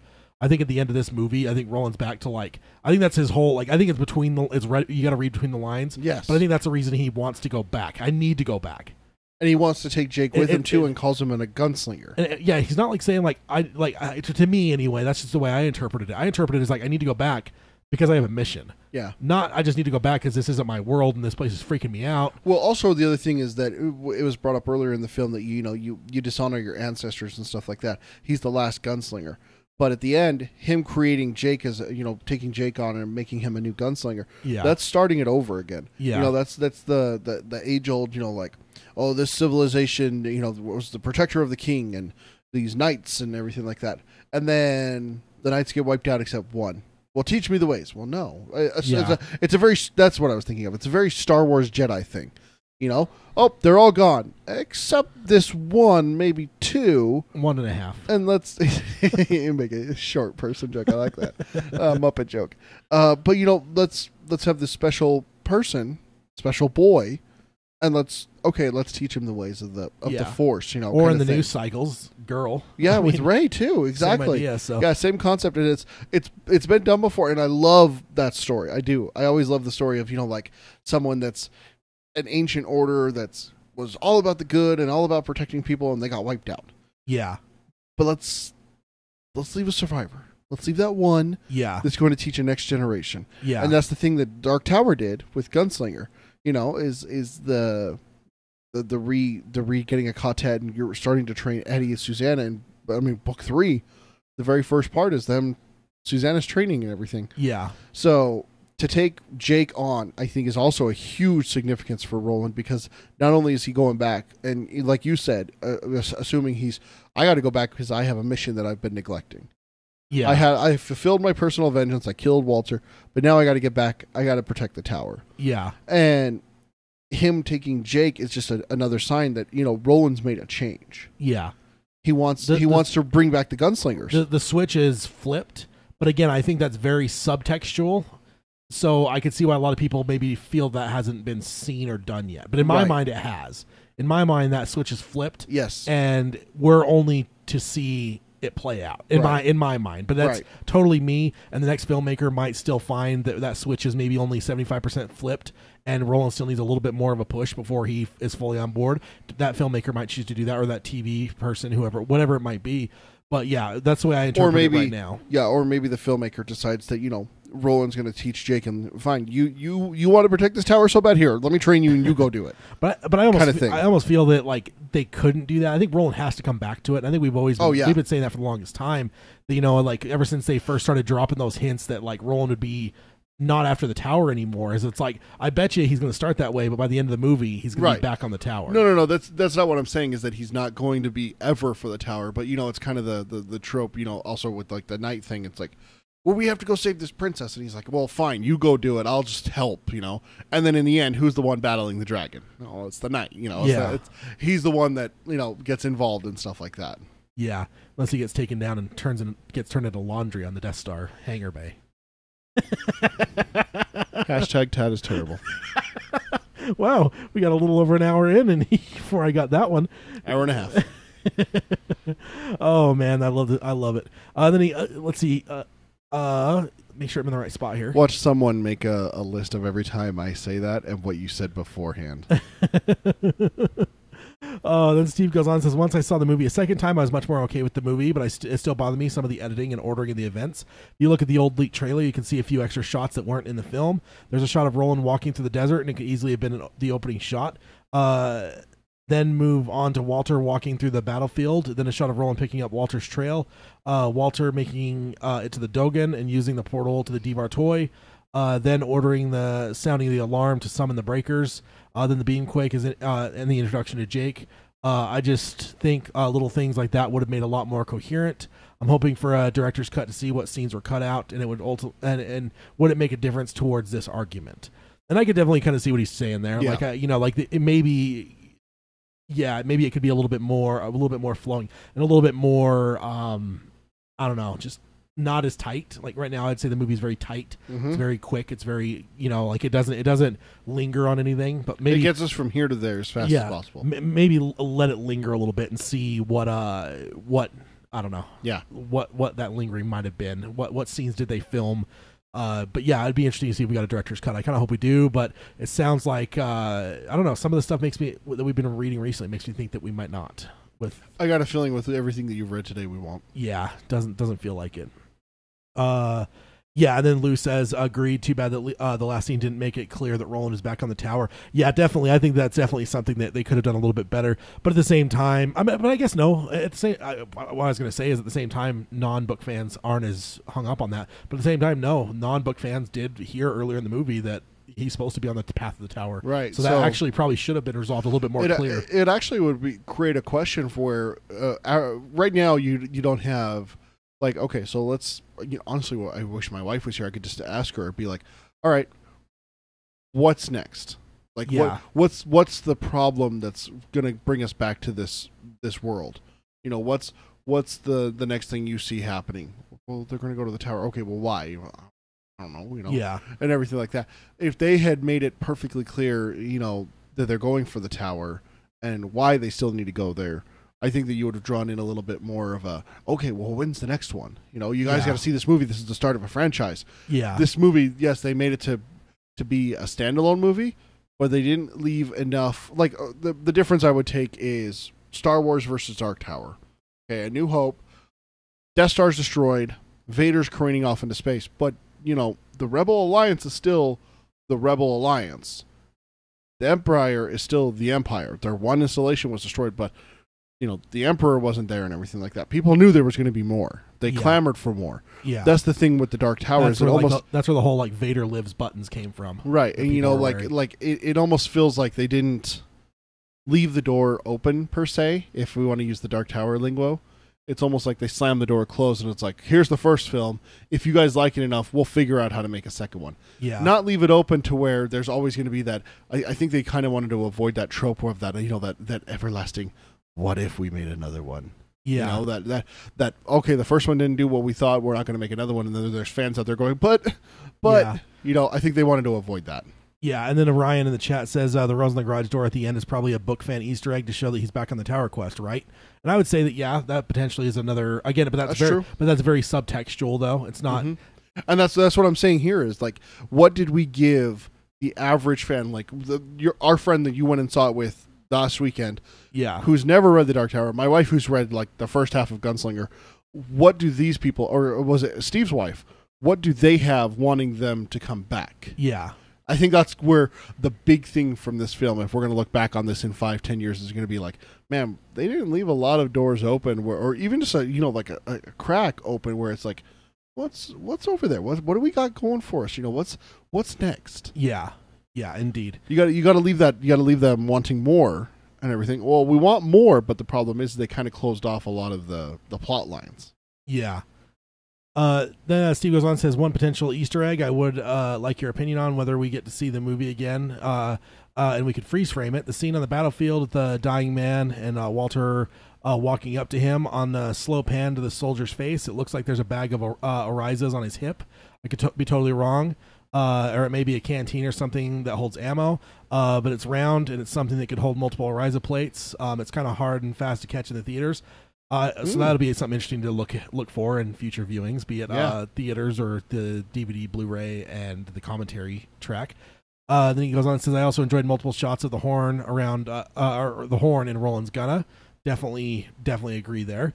Then he says, I was fine with the movie, but there was potential for this to be even better. Budget, odd editing, and rumored studio meddling may have ruined its chances. And he says another topic / final thought. I could go on and on about people coming out of the woodworks to dump on the movie on multiple subreddits and beating down people like us who like the movie only because it's not a direct adaptation. Where have these people been all this time when all the info of the movie is coming out? The new flavor of the month / week is looking back at the leaked script, which, mind you, everyone hated when it was leaked. And what caused everyone to write the movie off. Now everyone is praising it and saying that it should have been the movie we got. It's fandom like that to me ends up ruining things, and I totally agree. Oh, absolutely. And I have seen some of that already, and I actually do feel like it would be interesting for us to kind of like find that script and then like kind of go through it and talk about it for a future show and just see like let's compare it. You know what I mean? Like we liked the film, but let's compare it and say, would this have been better in our minds? Make it a realistic comparison, not just a fanboy comparison like these guys are doing, where they hated it at first, and now they're saying that it would have been so much better than the movie that we got. Yeah. No, but an objective look between the two of us who love the movie. Yeah. Is it okay if I say love for you? Yeah. I mean, we love the movie. Yeah, and looking back at the script and being like, okay, what would this have really looked like? Would we have enjoyed this more than the movie we got? Yeah. Could we make an objective decision on that, you think? Yeah. I think I could. I think if nothing else, it'd be worth a discussion. Oh, for definitely. Sure. Then he says, I used to be a regular visitor to the Song of Ice and Fire subreddit, but stopped for similar reasons. After so much bitching about the show, I think it changes to the source material can be refreshing at times as long as it doesn't ruin the whole tone and spirit of the source material. I've been reading the Expanse novels, and the Sci-Fi Channel adaptation is very closely adapted to the books. I've only watched season 1, not sure how season 2 went. It's really cool seeing how things played out, but it's also in a way kind of boring because there are no surprises. Then he says, book. That's a good point. That's a very good point. If you're going to make a straight adaptation from book to film, and there's book fans, you're not going to surprise them. Yeah. Which means they're going to go see exactly what they wanted to see. Yeah. Which they already know the story. They already know the story. They know every turn of the road. They know every. Yeah, and that's why I was so intrigued by this idea of this being a sequel. Is like not adaptation. Yeah, because it's like this is going to be something new. This is a new door to Midworld, and let's see where it takes us. Like versus going through that same door to Midworld that we've always had, and knowing exactly where it leads us. Exactly every time, which is not necessarily a bad thing. You know, I reread the books and love it. I reread The Stand all the time and love it. Like I don't mind going through a door repeatedly, but at the same time, it's kind of interesting to have a new, fresh door to go through and potentially have a different path that it takes me on. It's a definitely interesting point that he brings up there about the book fans wanting a straight adaptation, and if they have been disappointed. Can you ever truly appease a book adaptation fan? I don't think so. I legitimately think they're impossible. Even the smallest things that you'll change that are so inconsequential, they'll bitch about. It's just one of those things. I almost think that people that are super hardcore book fans, regardless of what book it is, this isn't Dark Tower fans, this isn't Song of Ice and Fire, this is any book fan of anything. They just almost love bitching. Because it's just not as good as the book. Yeah, and in a way, sometimes they can lord it over. You know what I mean? Like if it's like something like Lord of the Rings or Game of Thrones, like you'll have the book readers. They'll just be like, oh well, yeah, you guys are just plebs because all you do is watch the show. Like you haven't read the books. They're like the book hipsters. Yeah, kind of things. I just think it's a cultural thing because it carries over to everything. Yeah. I've never seen something that was adapted from a book to a movie or TV show that doesn't have that element ever. I mean, I know Harry Potter has it. I've never read a word or seen a minute of Harry Potter, but I know that those people exist in Harry Potter too. So it's like this. You know what's funny is you can't escape this. Like it never because even if it's 100% adaptation, the person still might bitch about the casting. They might be, well, this isn't who Roland should have been. Gary Oldman shouldn't have played this character. Like, see, you're always going to have something. Yep. Because all of us have built a movie in our heads with these books. Any of these books. Name any of those books we just mentioned. If you've read it, in your mind, the way imagination works, you've cast that movie, you've watched that movie, and you've seen the sceneries and stuff. So, like, it comes down to when you finally see it on screen, that's somebody else's vision, and in some people's minds, that does ruin their vision forever, because now it's hard to go back and imagine what you imagined, because you're imagining what you've already seen. Or they just don't accept what they see on screen. I got a perfect example for you with Harry Potter, okay? Emma Watson plays Hermione Granger, which is one of the big principal characters in the series, right? Okay. You know what people said about her casting? She was too pretty. Oh, yeah? Like, the character's supposed to be described as, like, bushy-haired, big buck teeth, and everything like that. And they cast this girl who's just too pretty. Literally, that was a complaint. She's too pretty to play this part. Yeah. Are you kidding me?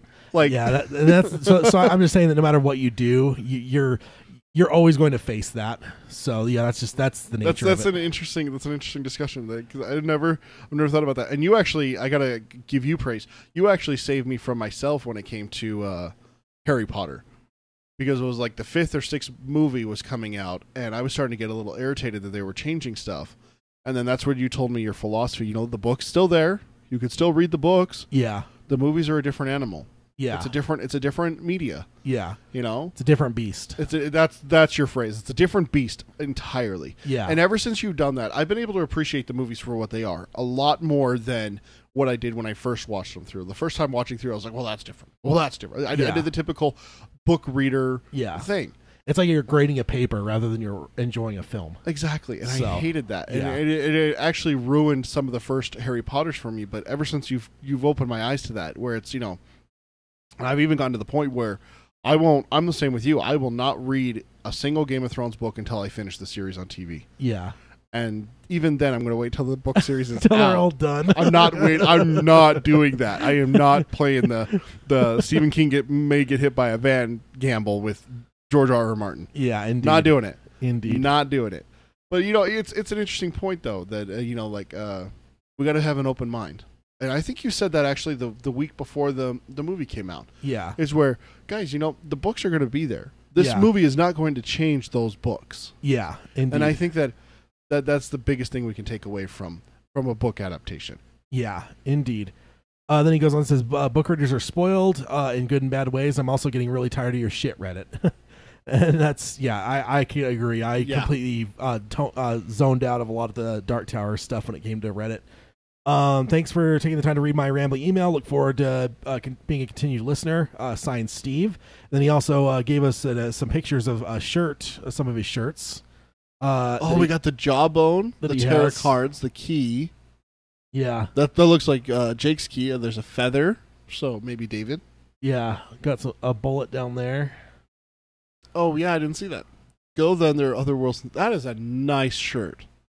Yeah, that's good. That's one of those ones that only a real fan would recognize it and understand what it is. Yeah, I love those. Yeah, more subtle. Yes. And then he's got this one.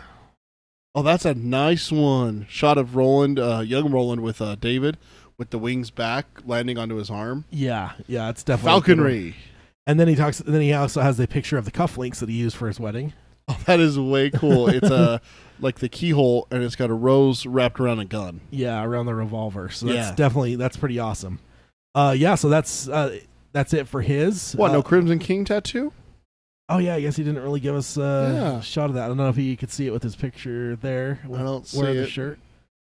No, he did say it was on his arm, but it could definitely be on the inside of his arm or something. Or up under his shirt, yeah. Well, either way, knowing that he has it should be good enough. No. Because all hail the Crimson King. Like Stephen King, I'm deeply disturbed. Yeah. Then he actually also has a video that I could put on the show notes. And it's a video of, he says, here's a video of when I met Cy King. It's at an Under the Dome signing. That was a very secret thing. And me and my friends camped out to get in line for it. This happened at our local Walmart of all places. And then at the time, it was the highest selling location for Stephen King's novels. And he says, sadly, you would be lucky to find any Stephen King novels in that same Walmart now. And even more sad is this was held in the store, is now where the books are located. And he says this is just the Q&A where he first announced Win Through the Keyhole. He says no footage of the actual book signing since we weren't allowed to bring cameras when we went up for the signing. Enjoy. So I'll have that in the show notes for sure. So it's just basically the Q&A from Stephen King. And it sounds like this is when he announced Win Through the Keyhole would be coming to existence. Oh, okay. So that the Dark Tower would continue on. So I would, I will share that in the show notes, and you guys can watch that there, the video that Steve shared. And then he actually emailed again, just a quick one. It said, sorry, I forgot to add my last email. This is a quick one. The Cantoy attacking the Kala/Manny village seem to be wearing very similar masks to the wolves. And that I actually... Is it a mask, or is that what they are? Yeah, it's tough to say. That'd be something to keep an eye on. Isn't there a really good shot of them in the trailer that didn't make the movie where they're like coming up over a ridge and one of them standing there... I don't know. I know they get like the one where they chopping the guy in the back is in all the trailers. Yeah. And so, yeah, when the movie comes out again, we'll have to definitely keep an eye on that and take a look when we do our commentary for sure. I can't tell if Lou's being sarcastic or not in the chat. What's that? He says, now I feel free to read the books again. I can't tell. So next up is Rob. Say it, Ted. You know, Say it. It's like Keithley. I think it's Keithley. You think it's Keithley? Yeah, I think Keithley, England. Okay. You'll have to forgive us there. We're us. We're dumb Americans. Us. You didn't even try. I know. I'm not even going to try because I'd butcher it. There's no us here for butchering. This is you. that's my MO. That's your MO to butcher people's their names and cities and countries and whatnot. That's not me. That's on you. But Rob, I believe, is a new emailer. He says, Heil, voice slingers. Heil. Immediately thoughts just out of the theaters. I've been listening to your podcast for a while now. Love it. Keep it up. And thank you for that. Definitely appreciate the kind words. Yes, we do. He says, I'm an old school Tower junkie. I remember reading the first 3 books in about a week and then being frustrated at having to wait a long time for Wizard and Glass. Only to wait even longer for the Wolves of the Kala. I'm sure most Tower readers share my frustration, LOL, and I would say some definitely do. Some of us are a little bit more lucky, though, and definitely came into the series a little bit later in the game, so some of us had to wait very little. Like, I think I had to wait like maybe a few months for the last book. I don't think Peter had to wait anything. I think they were all done by the time he started. Yes, they were all done. I just had to wait to get them from you. Yeah, indeed. He says the reason I bring this up is the film for me mirrored this sequence for me. I'd seen the critics' reviews and seen how a lot of the other Tower junkies dissed the film without watching it. But I was always going to see the movie regardless of this. And then he goes on and says, Idris, Tom, and Matthew were all excellent and were, as were some of the smaller parts. I thought the first hour of the film was first class, but the last 20 minutes were a bit of a letdown. And you know what's funny with that is, like, dude, it's just like feels like this thing where it feels like Hollywood anymore just can't nail Act 3s anymore. Isn't it? It feels like a lot of movies fall apart in Act 3. I know. Even this summer, think about some of the movies. Like Wonder Woman, like that movie fell apart in the third act. Like, it just wasn't as good in the third act as it was the first two. It was so good until that third act. Yeah. Hey, real fast. How did you pronounce it?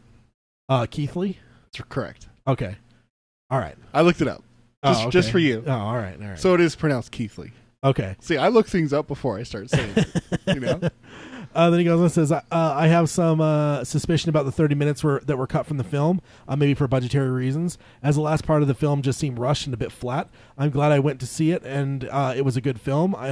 Hopefully this film will lead to future film and TV, because although the film paid lip service to the books, it did keep the spirit of the characters, and in general, remember the face of his father. Film score... Acting 9 out of 10, atmosphere 10 out of 10, story 7 out of 10, And then he signs off, Rob from Keithley, West Yorkshire. And then he says in parentheses, England's Maine. Ah. I don't know what that means. Is that geographical? Does that mean that you're up in the Northeast, or does that just mean that you're like have a bunch of haunted things that constantly happen and horrible things of all types? Have you ever seen a clown in a sewer drain? What was it? It's book 7 when they talk about like the people that cross over. Yes, what do they call that? Book 6, actually. That always creeped me out. It's book 6. That always creeped me out a lot. Just, can you imagine being in a town like that where just these random things just appeared? What do they call it? It's bothering me. I can't remember the It's book 6 and book 7 because they end up finding one, and it's like almost like a slow mutant kind of thing. Yeah. And Roland ends up executing him. Yeah. Yeah. Yeah, I can't remember. What are they called? I want to say it's a wanderer, but that doesn't seem right.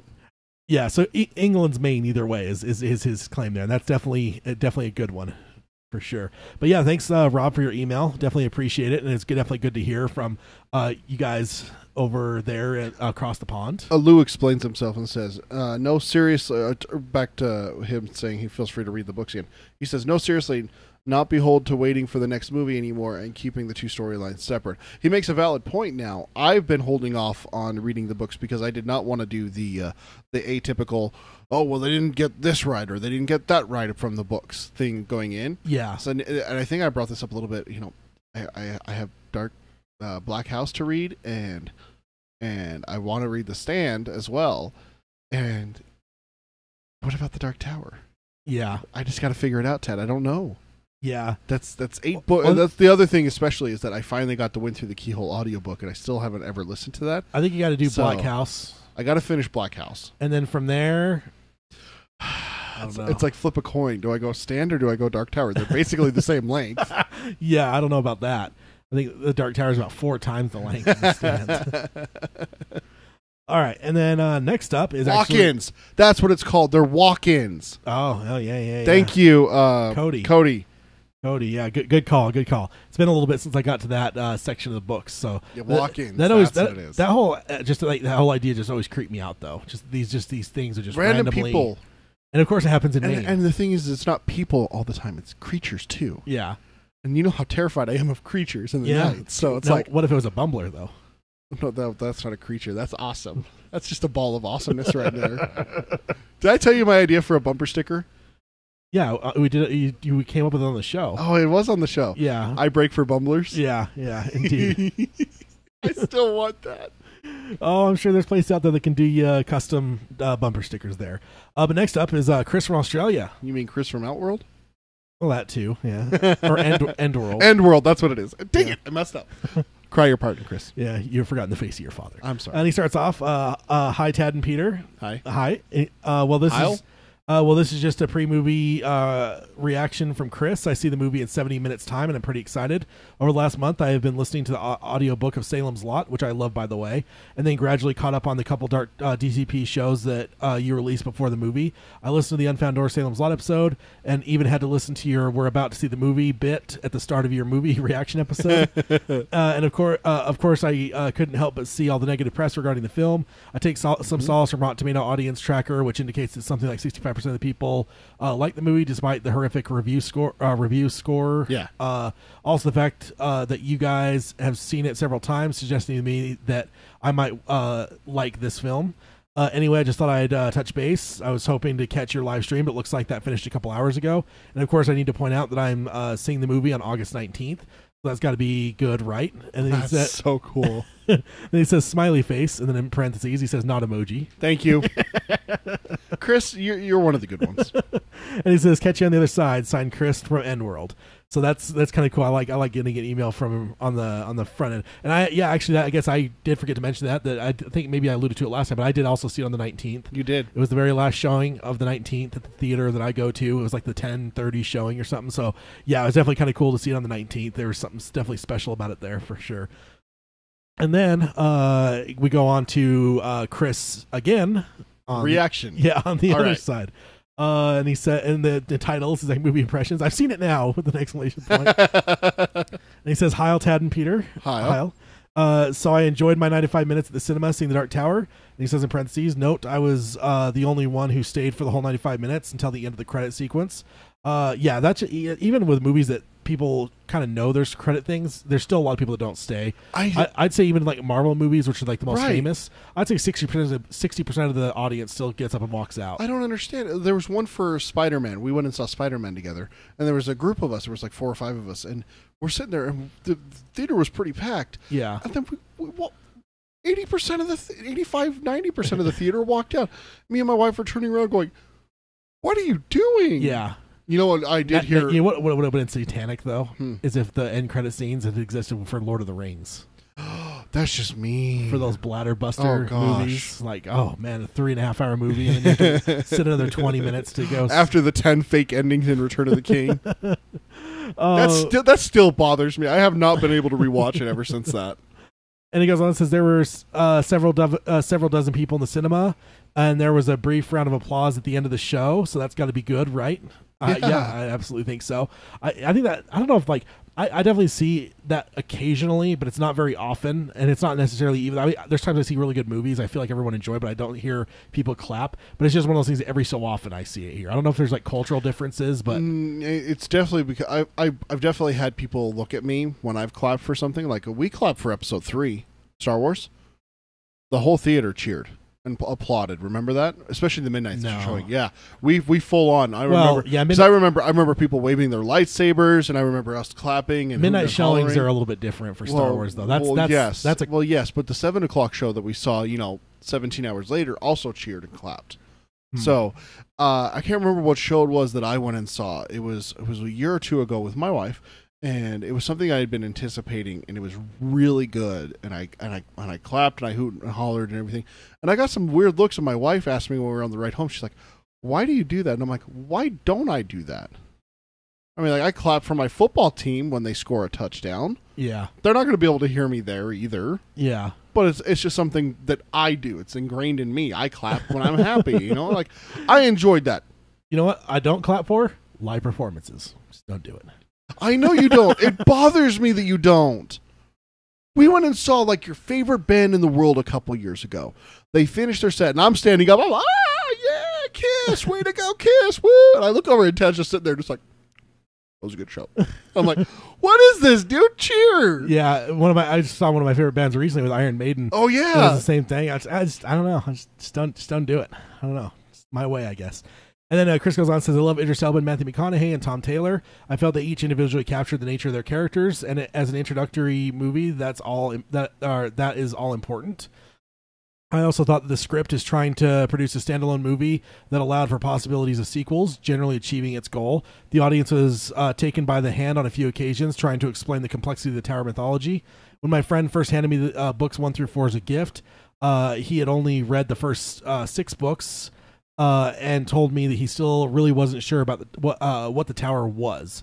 Is it an actual tower, a blade of grass, a rose, something else entirely? The way Stephen King's very, very much seems to have made up the books as he went along without really having a grand plan is one of the things that I find endearing about the books. But it also makes them very difficult to really understand some of the time. So converting all those sometimes woolly ideas to the big screen was always going to be tough without adopting Peter Jackson's Lord of the Rings approach. A 7-minute prologue to the first movie trying to explain what the hell was going on. And yeah, I definitely agree with that totally. And that's what I was going to, even earlier when we were talking about the whole idea of like knowing the overall thrust of things is like, for the movies, like I almost think the movie audience knows more about the Tower now than we knew for 5-6 books in. Because there was a lot of elements of the Tower stuff that didn't really get revealed until the later elements of the stuff. Because we didn't find out that the Tower was in danger until book 5? Something, yeah. And we found out about the breakers in book 5. Book 5 is kind of the big reveal for what is the problem. Yeah, yeah. So it's one of those things that in a way some of the film people that have seen it for the first time maybe know a little bit more than we did, even after, especially after the first book. I mean, yeah, the first book, like the first book, we're like, huh? The first book, you're still like, okay, Dark Tower series. I guess it'll make sense eventually. All right. And he goes on and says, so I thought that, for example, Roland's explanation to the beam drawing as a map and using the spider as an example of the monster that lived outside the protective universe of the tower was an effective technique to explain something that is a lot more complex in the books. True. Yeah, I definitely agree with you there. I left you a little nugget in the chat, by the way. Hashtag Peter's terrible. I just posted hashtag flag lives because Cody said whistles, and of course that makes me think of Mr. Flag that still lives and definitely. And so I responded with the hashtag flag got eaten. You're just asking for an oi hashtag. It's all I'm saying, sir. And then you would, of course, get all in a huff as though I'm some evil person. You are an evil person. We've established this.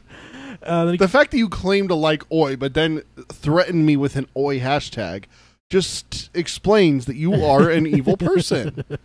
You're a monster. And then Chris goes on and says, I really enjoyed the Manny Village, although I would have preferred to see the portal opened by the Manny rather than a mechanical one. Yeah, and I think that somebody even mentioned that in the chat earlier. It would have been nice to even have one magic door versus like all mechanical. Obviously, this script writer did not want to introduce anything but mechanical portals in this installment, which is understandable given the short runtime of the film. The one thing I would have a problem with if the Manny Village did it magically instead of... Well, I guess no. Never mind. I answered my own question. I was going to say, how would Flag then detect it if it's done by magic, not through their technology? Yeah. That was the thing, is that they wait a minute, this portal's being activated. I thought that was shut down, that kind of thing. Yeah. Send in the wolves kind of thing, Yeah. Yeah, indeed. And then he says, but I felt that villagers were interesting and authentic, and the seers were an effective explanation of just one aspect of the Manny without going into the nature of the Manny at all. I mean, it wasn't really necessarily a Manny village at all, was it? Roland just mentions a village which has seers, which is totally true. Yeah, it's true. That's something that we're adding in as book fans for calling it like the Manny Village, for instance. Well, the other thing I guess it's in the soundtrack listing. Well, the other thing, it does list it as the Manny Village, doesn't it? Yeah, that's right. But then again, I mean, yeah, hopefully most of those notes would have come from like the director, but at the same time, some score dudes that are composing the scores may just come up with their own titles. It does happen at times. Then he goes on and says, I love the variants on the actual scenes from the books. Roland getting blood poisoning or requiring medical attention. The portal code being 1919, similar to the Dogan out of the Kala from Sturges. The overwhelming... I forgot about that. Oh, yeah? I totally forgot about that. Yeah, I definitely thought about it. Oh, I mean, I thought 1919. I thought, oh, that's clever, 1919. Yeah. I completely forgot that's in Wolves of the Kala, isn't it? Yeah, indeed. Oh, damn. The overwhelming experience of Roland being in New York, the purchasing of ammunition, and the destruction of everyone in the Dixie Pig, very reminiscent of the showdown in Tull, and so on. And I definitely would agree. Yeah, that's definitely... you can see shades of Tull in that Dixie Pig sequence. Like, he's just massacring everyone. He's like, you all die. I don't care. You die. You die. You die. Guy up there, he dies. Yeah, and then he goes on and says, I really enjoyed the overall look of Midworld and its contrast to New York. The Mohaine Desert looks almost like a Martian landscape. It was so bleak. He's got a point. Yeah, definitely. He says the journey to the Manny Village was beautiful, and all the South African landscape made for an enjoyable, if brief, journey. The design of the place within Midworld were fantastic. The structures above the Manny Village in Algo Ciento. Yeah, for sure. Yeah. And he says, of course, I think most would agree that it's not a perfect movie, and I did have issues with some of the decisions that were made, even if I can sometimes understand why they were made. A few examples follow. I did not see why it was necessary to have Roland cry off the tower and be motivated purely by revenge. He could easily have been driven by revenge while simultaneously trying to seek the tower. Personally, I think that would have made for a richer experience for the audience, but there was no time to really develop such ideas. See, I think that's what the big problem was, is that it's either one or the other for one movie. I think that's where they made the decision where it's, okay, he can be obsessed with one thing. He can't be obsessed with both. Yeah. So because it would be harder to explain. Like, giving him a singular focus is easier in a short movie to execute versus like that he's like really after Flag because primarily he wants revenge, but secondarily you also have to tell me how to get to the tower and save it. Yeah. Well, Flag's the one threatening the tower, so let's just kill him. Because even that last scene, how would that have played out if he's trying to get information about the tower? We know how that scene played out now. Yeah. How do you write that scene with him also trying to find out information about the tower? Well, if he wanted, that's the other thing is that if he wanted information about the tower, and wanted to get to the tower, wouldn't he have gone through the portal where Jake was, massacred all of the shepherds for the breakers, and started from there? Yeah. You know? You're that much closer, yeah, right? He'd be that much closer, Yeah. exactly. But instead, all he did was break the tower destruction device, Yeah. save Jake, and now he's going back to Midworld to continue his quest. Yeah. And then he goes on and says, the Roland we know from the books would never have held up the ammunition store to get ammo, and it would not have been too difficult to create some method of getting him money to make a purchase.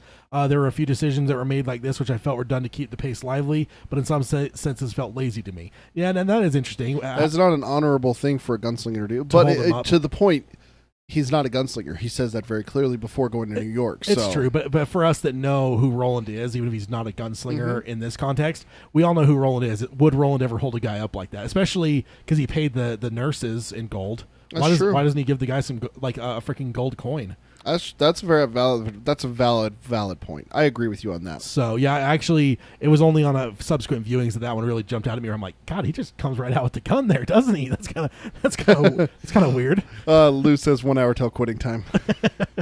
Wait, quitting time or Scotch time? What's the difference? Then he goes on and says the use of children against their will at Algo Santo didn't make a great deal of sense to me. The children all seem moderately happy playing together at the start of the film, but they also seemed aware that the extraction of their psychic power to bring down the tower was a hellish experience for them. Again, the brevity of the film did not allow opportunity to explain why a bunch of misfit geeks would happily break at Algo Ciento, so the children prison was an easier option, but not a very satisfying one. And I could definitely see that too. Yeah, I guess that it's kind of an interesting take to where, like, yeah, because early on it seems like they're just kind of like happily living, and then like the alarm goes off and then they all are, like, get somber and stuff. Like, yeah, it's kind of weird. Then he goes on and says, while the movie has a relentless pace, I feel that it would have benefited from spending more time developing the characters. We barely get an introduction to Jake before he stumbles into the Dutch Hill Mansion. Roland is certainly presented as an enigma, but having the flashback to Walter killing his father did not provide a compelling reason for him to be the person the book lovers know. To not prove a compelling reason for him being the person the book lovers know him to be. I guess if the script writers were going for the whole revenge angle and they felt that this is what they needed, but for Roland is so much more complex than that. Again, the short running time meant that that there really wasn't the opportunity to slowly unravel who this amazing character is. I think that's the point. It kind of something that they took from book one. We didn't get into Roland until 2, 3, and definitely in 4, 5, 6, and 7. But I think that's the idea, is that, you know, make it a standalone, make it this badass character that you're like, yeah, this guy's pretty freaking cool. You know, almost like a John Wick kind of, you know, reload specialist shooting and everything like that. Make it a little intriguing, give him a little bit of a backstory. But let's delve into the character in sequels, not in this one, which is a lot of time what happens, and that's why you see a lot of sequels be really good, is because they go more character than the origin story. Yeah, indeed.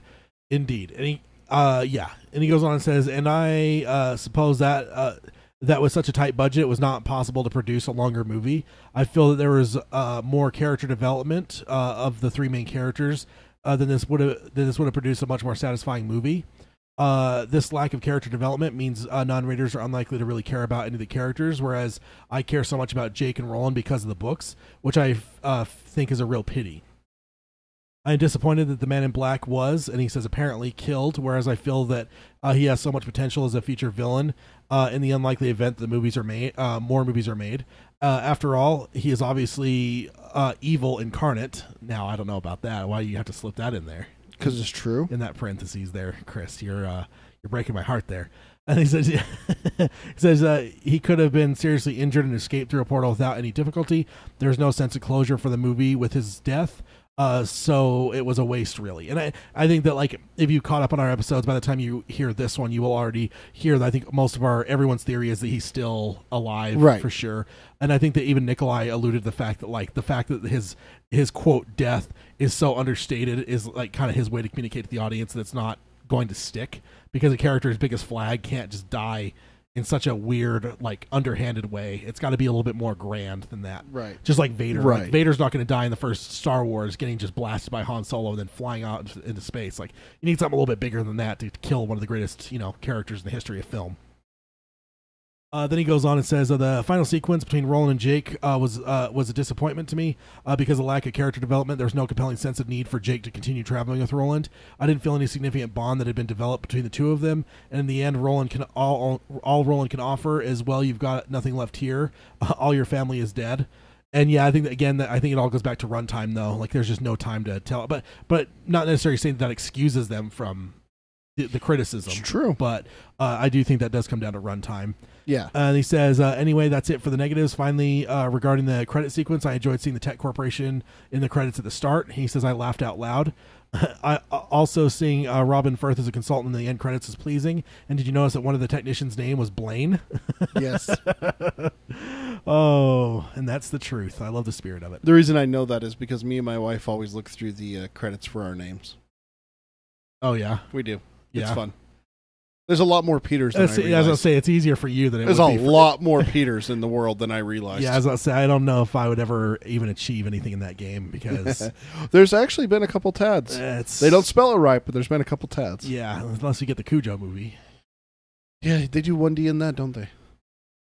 Yeah, it's usually how it's spelled. Yeah, T-A-D. Because it's usually shortened from Thaddeus, so it's shortened to Thad, which is just T-H-A-D, and then it just gets evolved into Tad. So yeah, me with 2 Ds, it's definitely different for sure.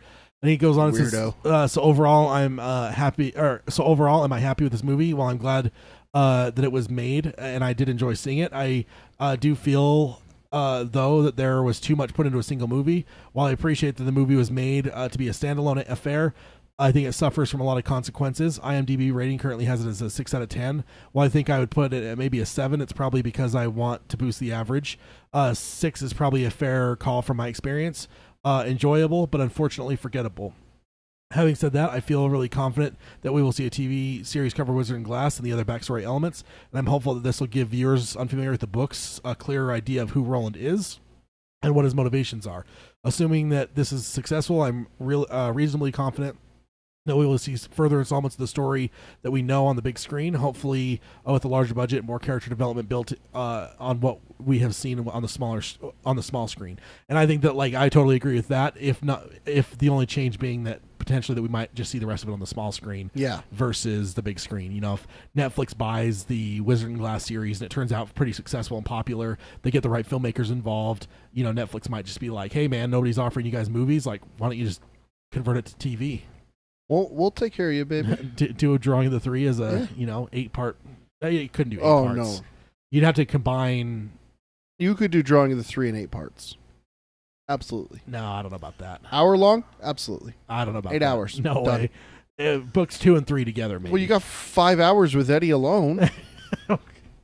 Yeah, I don't have enough. 2 seconds with Susanna. I think I'll have to restock my Excedrin before that starts there. 5 hours of Eddie, man. Or what are you saying? Eddie's loud? He's loud. You're goddamn right he's loud. Abrasive, obnoxious. You know, I'd need some headache medicine. That's why everybody loves him. Oh, man. And then he goes on. Let's see. Then he goes on and says, "Thanks for indulging me. I'm now off to read some actual reviews of the film, starting with Robin Firth and Bev Vincent, and then I'll get stuck into listening to your assessment of the films and all of the listeners' opinions. Long days and pleasant nights to you both." And then he signs off, Chris from Endworld. And may you have twice the number, Chris. Yes, Thanks for your review. Definitely good to hear from longtime listeners for sure.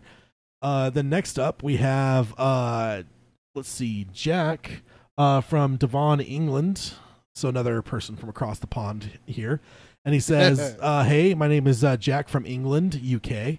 I'm fairly new to the Dark Tower and love them big. I've listened to the audiobooks nonstop since first hearing them. I really enjoyed the movie and just had a few thoughts that jump around a bit. However, I'd love to hear your take on them. Did you guys love when Jake drew the Dark Tower map in Midworld and Roland used the big spider to symbolize the dark Toadash creatures? Could a spider be Mordred reference?" Yes. The man who eats flag. I like it. And kills Oi, of course. No, that's not going to happen. They're going to change that. Everybody's going to live happily ever after. Including Flag. No. The good guys will live happily ever after. So Flag. No. He'll get to the tower and achieve his I'm going to goals. knock over your flag, Funko Pop. See, that's why I have him further from you than I can still keep reach him. I keep Roland over by you because I know you'll attack my flag, Funko. And he goes on and says, would you say the writers have written themselves into a corner with the Jake being Keystone Earth Jake? By that I mean if they kill him off in future movies, would they have to draw Jake from another where or when? And I think that would be if they kill him. Yeah, off. I think if they kill him, I don't think that really writes him in a corner. I just think that just means that one of the Jakes is gone. There's still plenty out there to do, and honestly, you may even explain that out further to where like the Keystone Earth is a little bit more important, as we know in the books. So who's to say that like the memories from Keystone Earth don't kind of wave out into surrounding Jakes, and that's why they maybe have memories of some of this stuff. If you go into the book, if you want to go into like the book 3 stuff, he says, "Do you think the Crimson King will take the Sauron approach from Lord of the Rings, where he may influence from afar but no more?" Possibly. But see, at least in Lord of the Rings, I'd say that Sauron gets pretty in it in a lot of ways. I mean, you get like you get him visually represented, and he becomes kind of a crucial element of that final little bit there. So I don't even know if you see the Crimson King get that involved as he did it, as Sauron did in Lord of the Rings. I think that you may see references to Sauron or to Crimson King, but I don't think you're going to see him in the same level that we saw him in the books. Nope. I feel like he's going to be very much relegated to the shadows as. Or if anything, I still like your idea that Flag is the Crimson King. Yeah. The big reveal is that Flag is the Crimson King. Yeah, he's killed off the Crimson King some centuries before. Yeah. That he did exist at some point, but that the Flag killed him and he's now in charge. Like, it's something. But I think that especially if we continue on and Matthew McConaughey stays aboard, I don't see why you would want to relegate an actor of that caliber for someone else. He says, in relation to the Crimson King, do you think that he could play a part in resurrecting Walter, which could be his intro to the movie franchise? Again, I don't think he'll be involved. I think that Walter's going to be back with or without the help from him. And we'll see how they explain that. I wouldn't hate that, though, if we have the body of Walter, the Man in Black, brought to this altar, and all you see is just a man in red reach out of the darkness and be like, come back to me, Walter. And Walter pops up, eyes open and everything like that, and heals him. And then Roland's like, "How are you alive?" And I have a very powerful king, or something, some line like that. I would not hate that if they left him in the shadows. If they brought him to the foreground and make him the ultimate baddie in the second movie, if we're looking at least a trilogy, I wouldn't like that. Yeah, it's too soon. Don't bring him to the foreground until you absolutely have to. Yeah. Then he goes on and says, I understand the movies have a difficult time with music licensing, but I'd love to see the next movie if we could catch some famous tracks in the books, etc. Let's see, he says, Velcro Fly by ZZ Top as the train goes on by. Hey Jude, as they pass a bar or something is playing. Elton John's Someone Save My Life Tonight. Any of those could be incredible. And I was actually thinking about that recently because we actually talked about how the fact that Sony actually owns like the Beatles catalog, for instance. So they do. It's kind of weird that we didn't at least get that added in because I don't know how that works necessarily. I don't know if like one element of Sony has to pay the other element of Sony for licensing for music. Because if they do, then that makes sense. Yeah, because it's Sony Music and Sony Pictures. But at the same time, it's all in the same umbrella. In my mind, you almost think that it would just be kind of like... Well, it's like, Sam's Club and Walmart. They're umbrellaed, yes, but if you're going to go buy something from Walmart and you're a Sam's Club employee, you're still going to pay for it. Yeah, but the way I think of it, though, is like, at one point I was working at like a automotive... context, and we were doing some work on a vehicle, and it was for the military. I think it was like some army some army people with like just a civilian vehicle. Yeah, but it's one they had, and they had like paperwork and stuff to where we didn't charge them tax because it's like, why would you tax that who the tax is going to eventually go to? Like, yeah, that's true. So it's just one of those things that you'd think that Sony would be able to just go, hey, we're going to use Hey Jude because we own it, and that's the end of the question. But who knows? I would love to have heard some, but maybe we'll see. But if it transfers on into Netflix or something, I think that would be the end of Sony's involvement. So we may lose any potential of ever hearing some of that stuff. It's true. So yeah, it's tough to say. I don't know. With the way Netflix is shelling out the dough, they might just pay for it. That's true. That's true too. he says, anyway, I'd love to hear your thoughts on these ideas and questions. If you say so, then let it be so. Long days and pleasant nights. Signed, Jack from Devon, England, UK. Thank you, Jack, for your email. Definitely, hopefully that's the kind of the answers that you were hoping for. Or I don't know, that's definitely some good discussion questions, though. I think the Crimson King would be an interesting one to talk about, especially after we got out of Wizard and Glass. Like, say that TV series gets made and gets put out, and as we start to edge into like the future stuff, that'd be a little bit more interesting to see like where the Crimson King might play in. But I almost think we have to see the next step a little bit to get an idea what role the Crimson King might play. Absolutely. To me, I don't know. And that's what I'm saying is, like, if we're going to introduce him fine, but don't explain him yet. Yeah. We still have Flag. Yeah. Yeah. And I mean, to a point, he has been somewhat introduced. Like, all hail the Crimson King. Yeah, indeed. So that is that one. And next up is John from Buffalo. And this is actually a follow-up because he's the one that talked about reading book 3 first. Remember that? Oh, yeah. Last time. He says, clarifying my comments about picking up Dark Tower at book 3.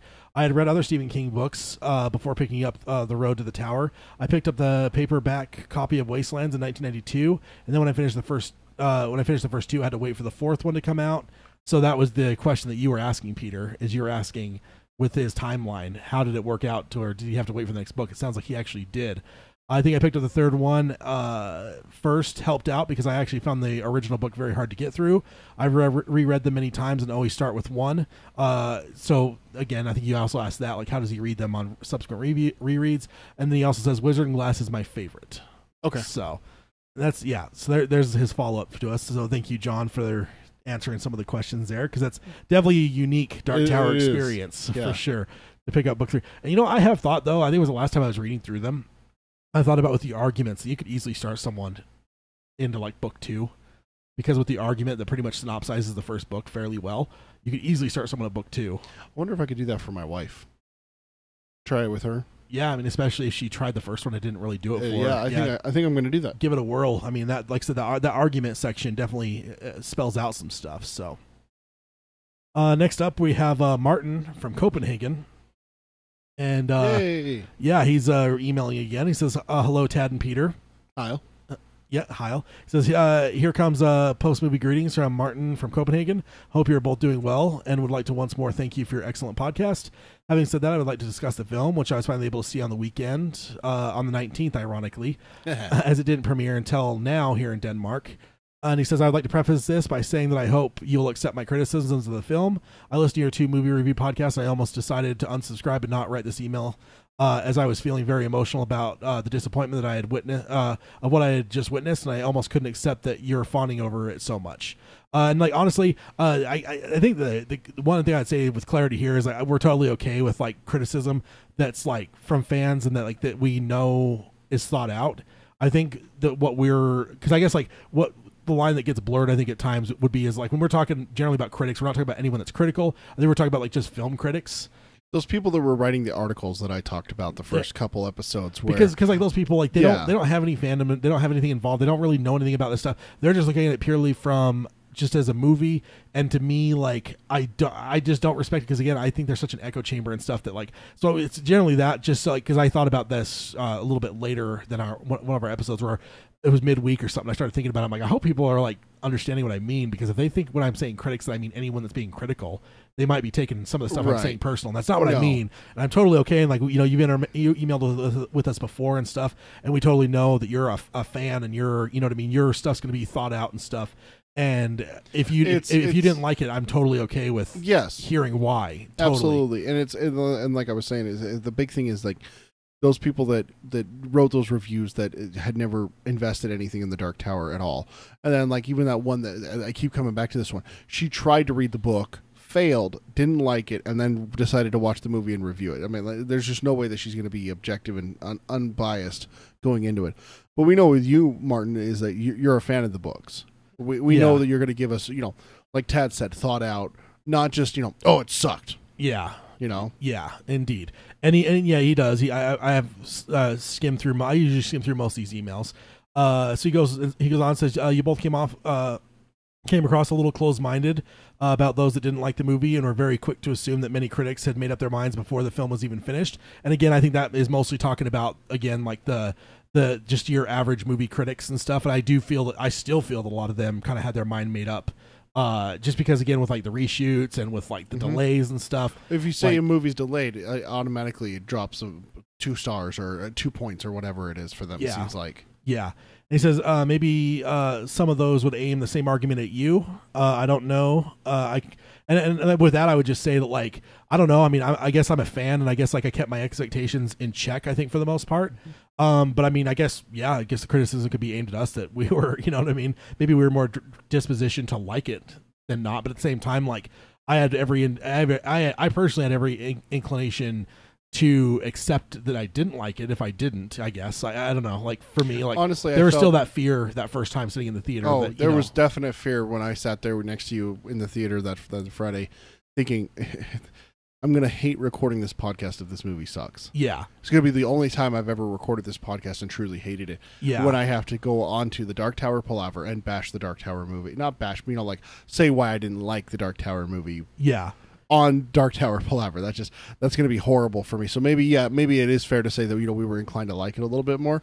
But the big thing is that we made the promise to our fans, and I'm going to say that I stood by it on my end. I'm pretty sure you did as well. That I went in with an open mind. Yeah. I actually did genuinely like the movie, and I'm not poo-pooing anyone who didn't like the movie. I mean, we've had fans that write in all the time, that have written in the past few episodes, that have said, you know, I don't like this about the film.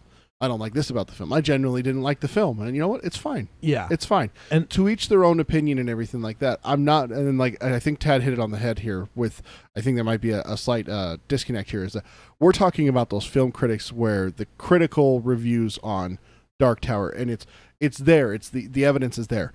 Currently it sits at a 16% by the critics and a 56% by the audience score.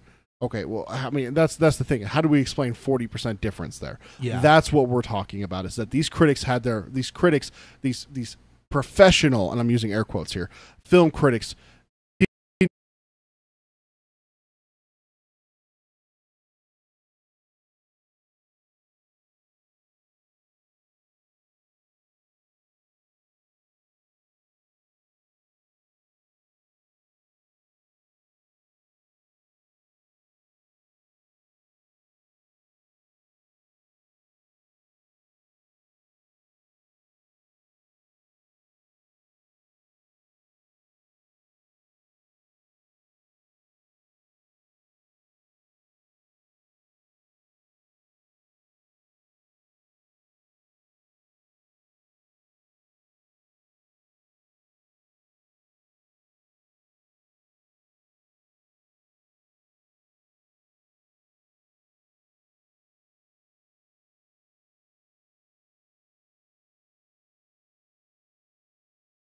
Okay, now we're back on.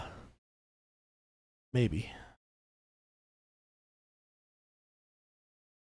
Anyone in the chat still hear us? Let us know.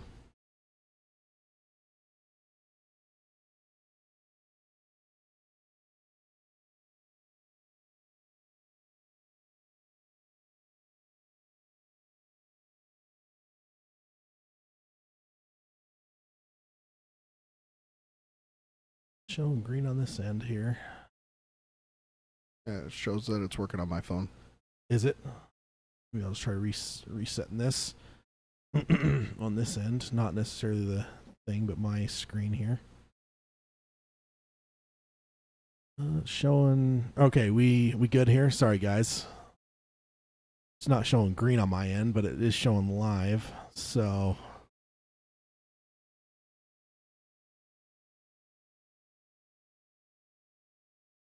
Okay, I'm going to have to stop and start it and see if that'll help. I try to avoid doing that because it might split our video. One time it's done in that way, and another time it hasn't, so we'll see what it does this time. Okay. Everything's looking good on my end now. So, all right. Sorry, guys. I think we're back now.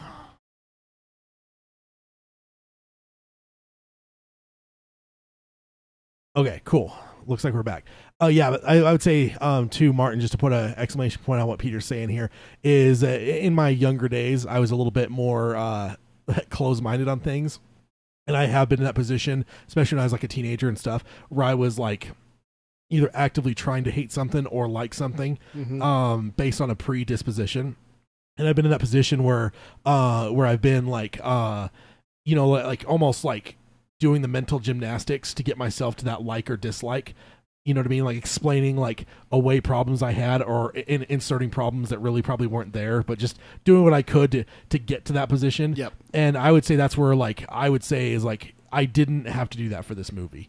I came out of the movie, like you guys heard from us basically within 5 minutes of getting out of the theater, and like I wasn't. I feel like if I was like completely like, if I hadn't liked the film truthfully and I was like just trying to make it up as I went along that I did like it, I feel like it would have really come off very I would have been a lot more quiet and spotty in that first episode just because like I would have been trying to like work it out. I mean, again, it's something I haven't done in a decade or more, but it was back when I was a teenager. I did a lot of that kind of crap, but yeah, so I would say that I went in open-minded and stuff, and I genuinely enjoyed it. And I think that the thing is that all of us have different expectations and different experiences, and that with the tower and everything else, to where like there is ultimately going to be a thing where a lot of us don't like some things, and some of us are going to like other things, and that's just the nature of it. That's humanity, I guess. So yeah. Then he goes on and says, I can tell you that I was hugely excited about the movie. I read The Gunslinger 18 years ago and finished The Dark Tower in 2005. I've been waiting for the series to be made into a film for just about half my life. I was and still am totally on board with the casting Idris Elba as Roland. I was a little unsure what to make of the sequel approach, but decided to give it the benefit of the doubt. I was initially both worried and excited that a compatriot in Nikolai Arcel was chosen to direct. Excited because I liked his Danish films, and it was a little exciting when someone from your hometown makes it big in Hollywood. But at the same time, worried that he had no clout coming into this project. A fresh face that would accept whatever decisions were being forced upon him by the studio.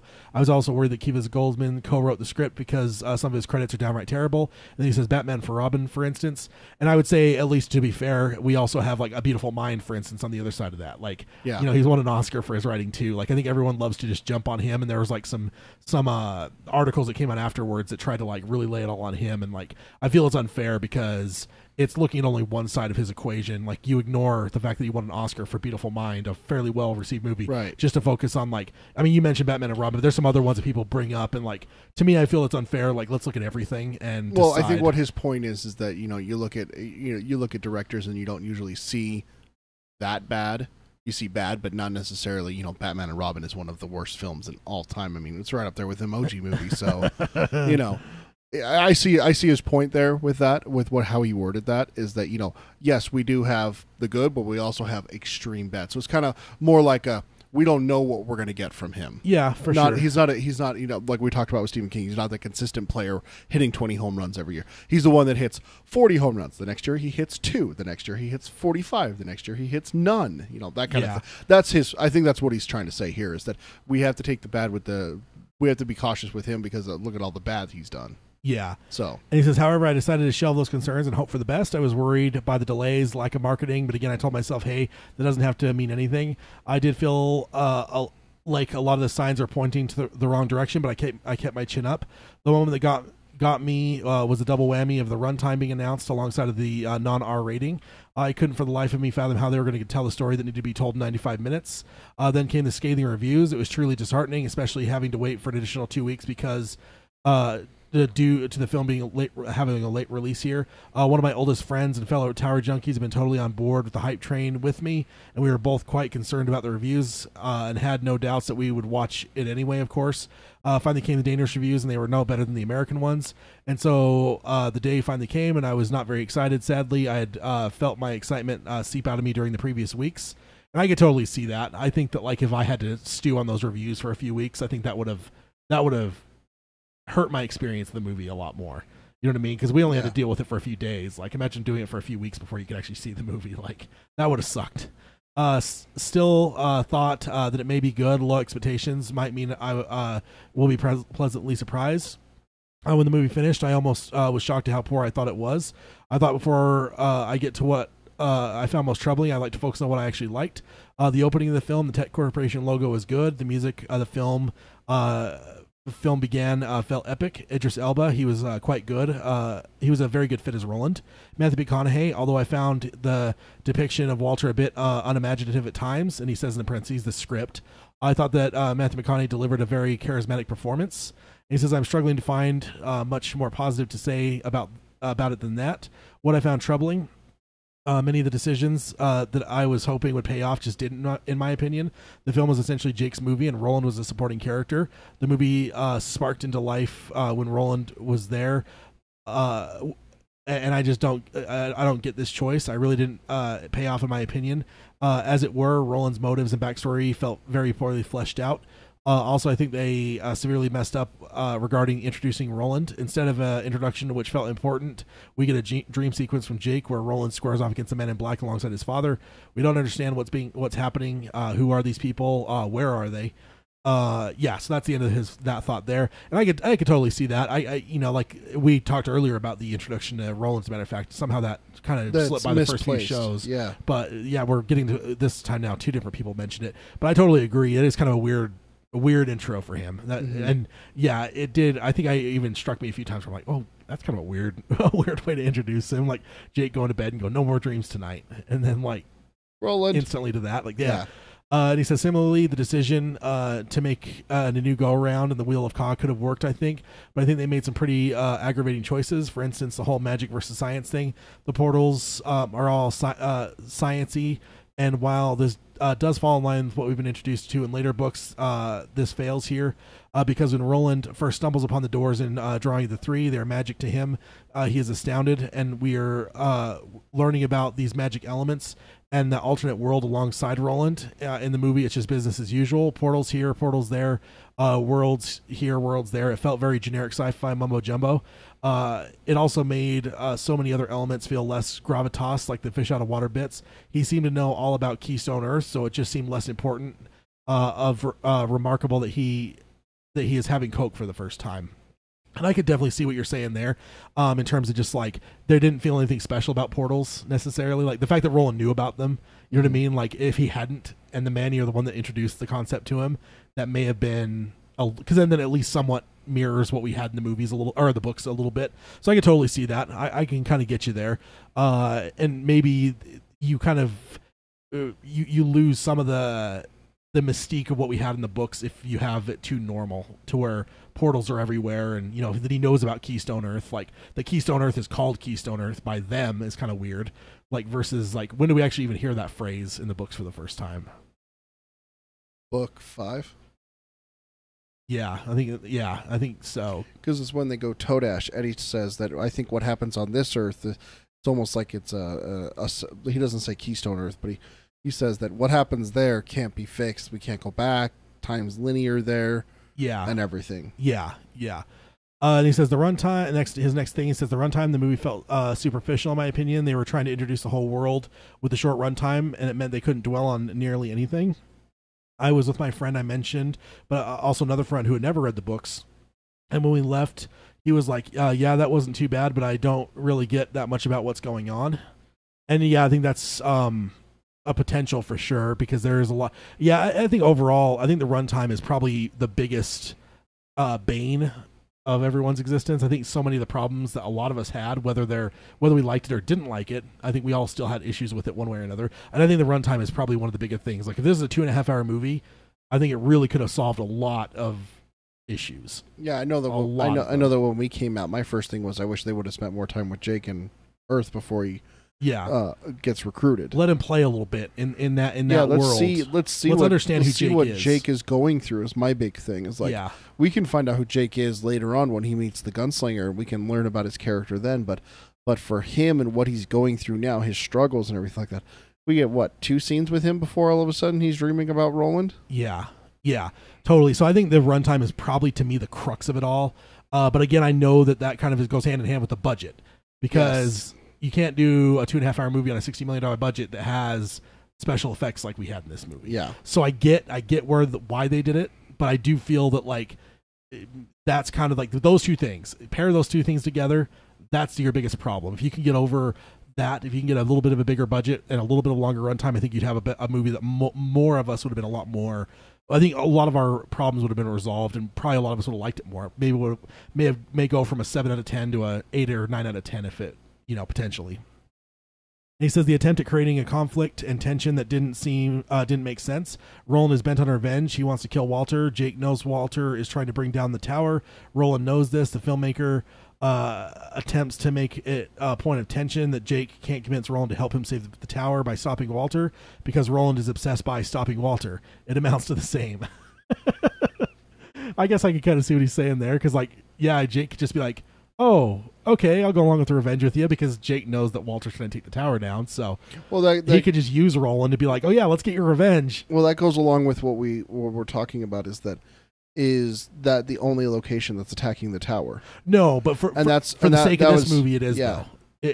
We know later on we're probably going to find out more. But right now, all we have is this one place. Flag's in charge. They're attacking the tower from it.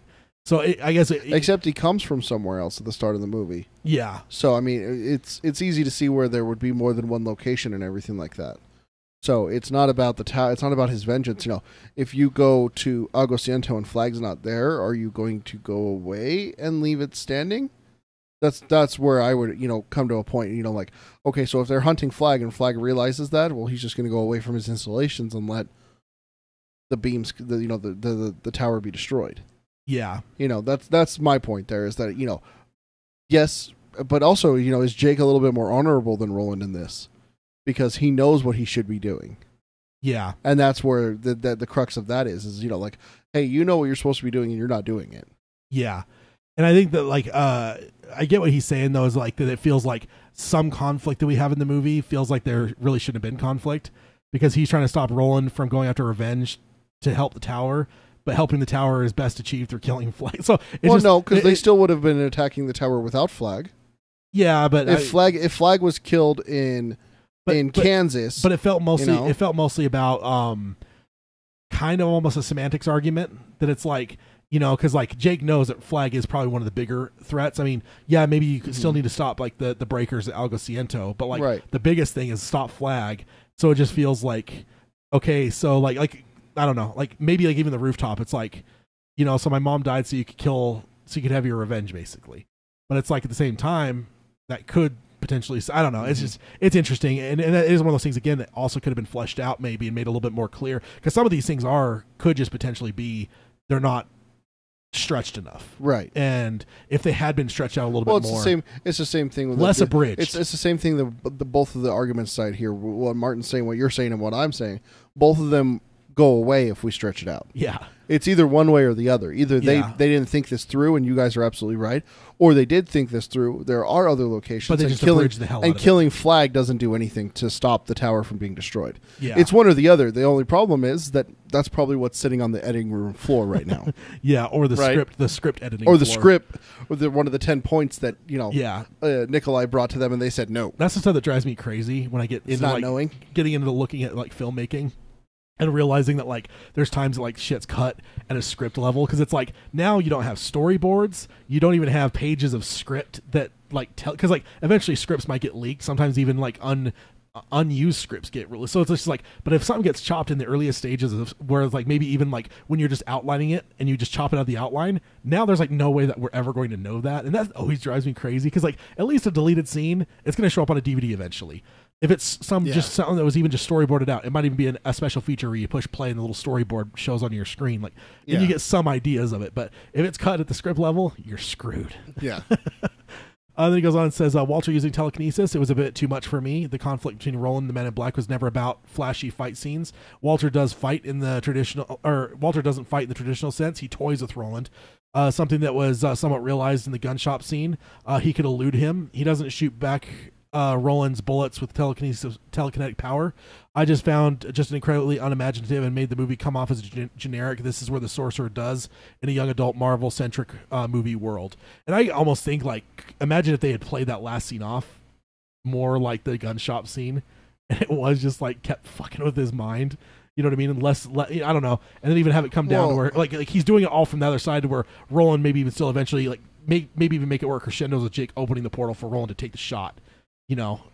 to the real Flag. The thing was that Walter was just blocking Roland. Yeah. You know, Jake's about to destroy the tower. He just has to buy time. Yeah. So it's not about mind games or anything about how. It's just like, okay, well, I have to hold this guy up. Yeah. And if Walter had been able to do that, if he had been able to catch those last 2 bullets, you know, yeah, I mean the ricochet ones, you know, he would have probably been able to do it. Roland wasn't able to hit him. Yeah. That's the thing. Is like, you know, yeah, and everything. But I think it's like one of those things too that we talked about last week or the week before about how like it almost just feels like there's a nature to it where Roland can't kill Flag, Flag can't kill Roland. Yeah. Like they're 2 sides of the same coin. Like they cannot exist without each other, and they can't be the ones to cause the other one's downfall. Which is why we both think that Flag's not dead. Yeah, exactly. But it's just one of those things that like you almost can't portray that in the movie because then you lose that entire end scene. Because if Roland can't kill Flag, Flag can't kill Roland, like what the hell's the point? Like, yeah, why are they even fighting? Now later on, when you have a bigger quartet, you could have a lot going on because now the danger towards the quartet is there. The danger towards the quartet and the quartet danger towards Flag. Exactly. Yeah. So, but again, here you're limited because all you have is, you know, Jake strapped into a chair and Roland and Flags. Yeah, I get it. I get what you're saying totally. Even though like it didn't bother me necessarily, but I do see what you're saying. I guess that's what I'm. You know, because if we do the gun shop again, I mean that didn't stop Roland. He still got what he wanted out of the gun shop. He didn't kill the shop owner. He got out of there without being arrested. You know, I mean, if Flag's whole purpose was to stop him from going through that portal, playing mind games at that point wouldn't work. Roland would recognize the first time the bullet went through the apparition of Walter. I'm like, oh, he's just messing with me again. Walk through the portal. Yeah. Jake was holding it open. What I'm saying is if Jake didn't open it, is another way you could have written it to where like it is just Flag fucking with him to where he can't get the portal open because they're holding it closed on the other side. But then just make that like almost a crescendo and like that final moment where of the like whatever is that Jake switches over, turns the portal on to where Roland could shoot through there and, you know, finally hit the real.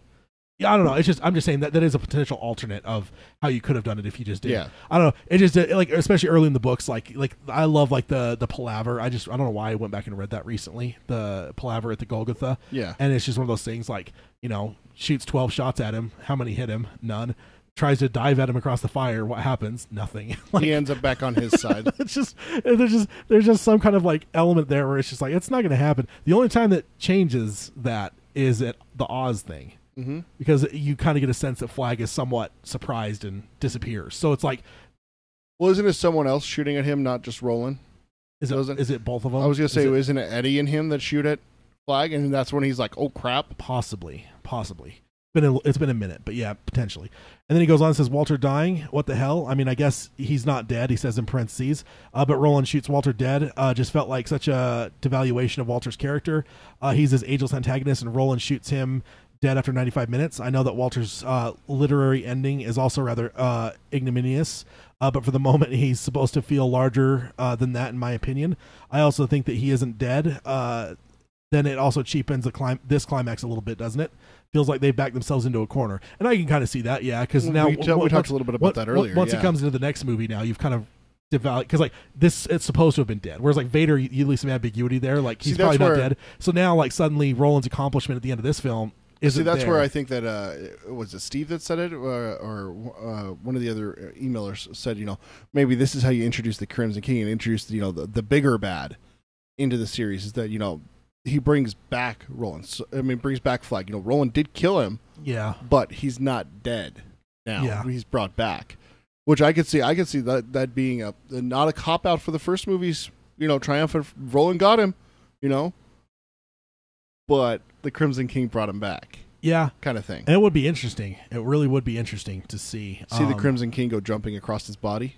I almost think it would be an emissary of the Crimson King, though. Yeah. Somehow. I mean, just because like, he's kind of trapped.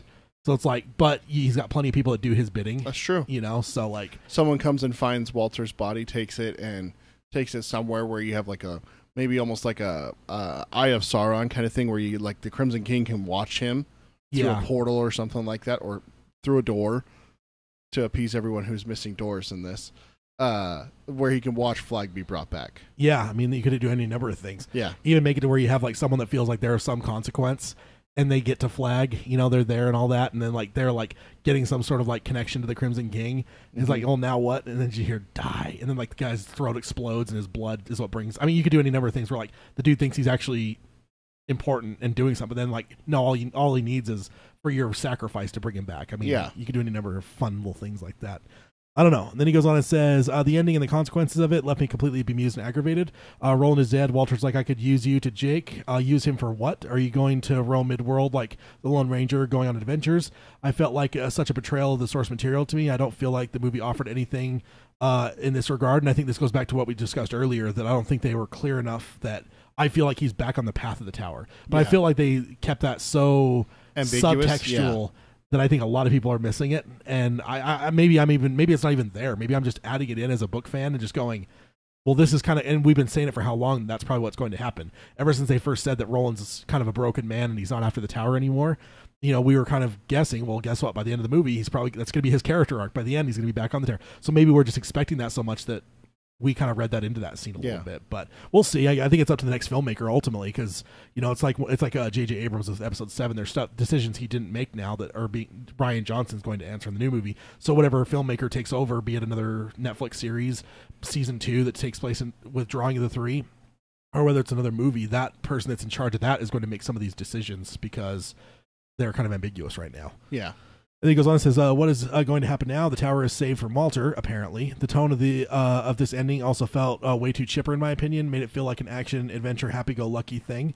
And yeah, I think that again, I think that's what they're maybe trying for, just because, like, then if they don't do well, it could just end with this, and then, great, you have a standalone movie. But then if they get more, then it's just like Star Wars. I keep going back to that. But like the first Star Wars, the end of that, it makes you feel like they just won the war. They have this big old celebration. They're giving out medals to everyone but Chewie, and just throwing up their hands in celebration. This huge triumphant music, and like, dude, you guys, you got a victory here, but guess what? Shit's going wrong for you in the next movie. Yeah, they're not done with you yet. And I just feel it's that way for sure. And again, maybe it's just not fleshed out enough. Maybe they just could have just used another half hour or so. In my mind, I think that's about. Well, also the other thing is that you think they've made the tower safe. Yeah, but we see the All Hail the Crimson King and Dutch Hill and everything like that. They never addressed him and everything. Yeah, exactly. So it's like the email earlier was saying is that maybe Flag is gone. Okay, well, let's introduce the Crimson King then.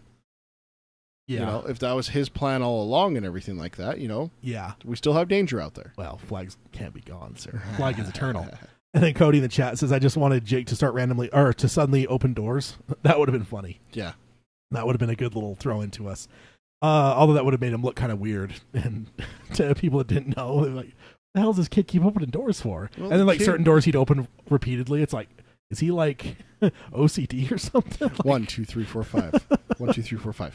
And then he says, all in all, I feel like I've been punched in the gut. I feel like many of the overall choices just backfired. It should have been it should have been a TV show, or it should have been made as a movie, but with a more support and confidence, and not a measly $60 million 95-minute runtime. During the first 20 or so minutes, I kept thinking, imagine if this were an episode of season 3 of the TV show. We get this flashback of what Jake's life is like in now on Earth after he died in the first season, before the next episode picking up with Roland, Susanna, Eddie in the forest. I really think this would have been so much better, and I think most of us would agree. I think we even said that back when all this news came out. I think most of us probably would have, like, if you went back to all of us a year and a half ago and said, hey, would you rather the movie that's just getting going now, or would you trade it all in for an HBO series? I don't know if any of us would say no one would not take an HBO series. Absolutely an HBO series.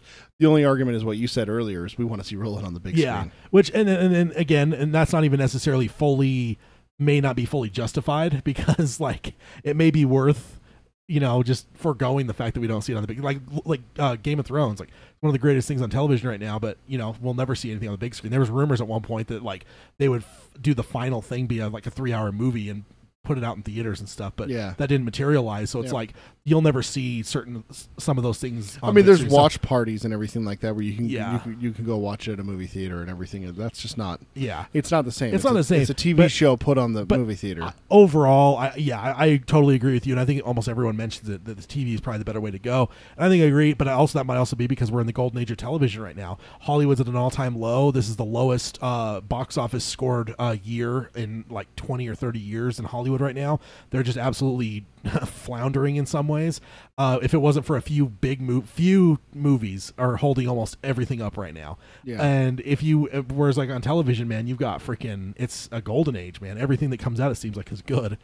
Then he goes on and says, I understand if you don't feel like reading this email aloud. In fact, I understand. I understand if you haven't read this far even. So don't feel like you have to. And like Martin, yeah, just I don't know. Just hopefully we did. I mean, obviously we did read it. Hopefully, Hopefully you understand that our comments towards critics is not meant towards you. Yeah, and we're totally open to, because again, you're thought out in your arguments here. You're not just being like, this is a shitty movie. You're telling us actual reasons that, like, and the funny thing is that some of the stuff that he has problems with is what we talked about earlier in the episode too. And I was expecting like way worse than what he brought up. Yeah, like the stuff. I mean, he had more of a negative reaction to a lot of the stuff. I mean, me and you reacted to some of this stuff as well. Yeah, but it was just it caused more with him than it did with us. So, it makes me feel better knowing, like, when he first started this email, I'm like, oh boy, man, I better steel myself. He is going to tear this movie apart. But I mean, I'm not trying to poo-poo his arguments or anything like that, but I'm saying, a lot of these a couple of these we brought up already earlier in this episode with other emailers, and even like you brought up a couple of them too. Yeah. So it's like, we absolutely see where you're coming from with a lot of this. Yeah. And we hope you stick around. Hopefully you don't unsubscribe. I mean, we enjoyed it. It looks like you didn't, but I totally think that that's okay. That's going to be normal. Just like all of us have different favorite books. I mean, there's 3 of them that pretty much take up everyone's favorites for the most part, but for the most part, we all have different ones we like. We all have different characters we like. I'm the weirdo. I like Wolves of the Call of the Best. Oh yeah, that is outside of the normal 3, but I mean, that's the thing, is there is that, like, I don't know, the difference is sometimes the best parts of a lot of this. So it's totally fine. And sometimes you just have to have other people chime in and give us a different point of view. Yeah. Oh yeah. And I want to hear it. That's why I kept telling people I want to hear from you guys, whether it's positive or not, because like, I don't want this to be just an echo chamber. Like, that's the last thing I want. I want this to be a place that you guys feel comfortable as the extended quartet to come with truth. Like, we don't want to be like, we want to palaver. We don't want to just hear what we're saying back to us. Yeah, absolutely not. I just want it well thought out. I would hate if it were like, like if some of the stuff I read with some of the critic reviews, if that was emailed to me, I'd be pretty disappointed, because it was all just so superficial. There was no thought behind it, and that's what Ted was saying earlier. That's the point behind what we're saying with critics reviews, is those guys that wrote for the I can't even remember any of the websites or anything like that. No, me neither. I don't want to remember, because I don't want to go back to them. Yeah, and even like the stuff like it was mentioned earlier about like Reddit, dude. Some of the stuff on the subreddit, I'm getting ready to unsubscribe from it, because it's just like, it's ridiculous, and it just feels like it's turning into toxic. It's turning into like a circle jerk, even, to where it's just like it's just becoming like the sport is to just.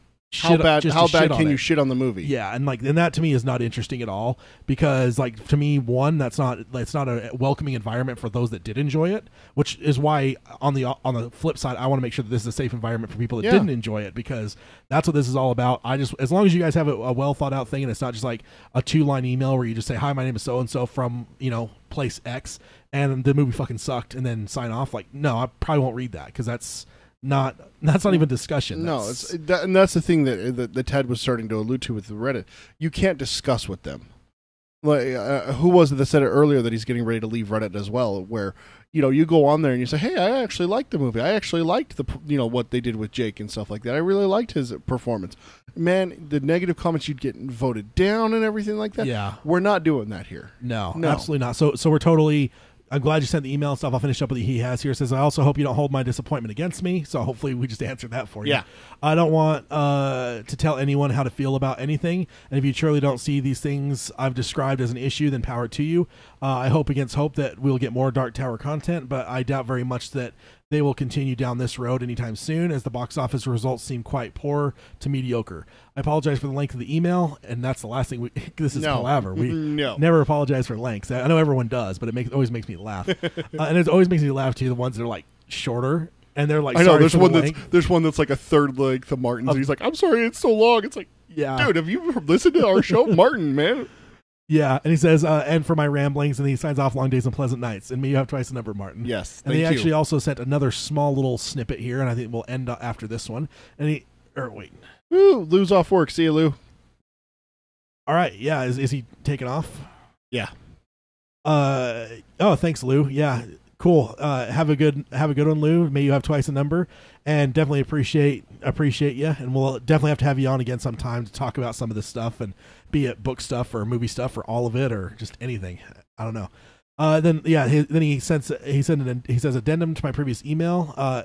And then this is actually, I thought you might find this interesting, and it's this is the interview that we read earlier, so never mind. That's what he's the one that sent us the... Oh, he's the one that sent us the interview. The interview, and that's translated. So he did send that, so that's a good thing.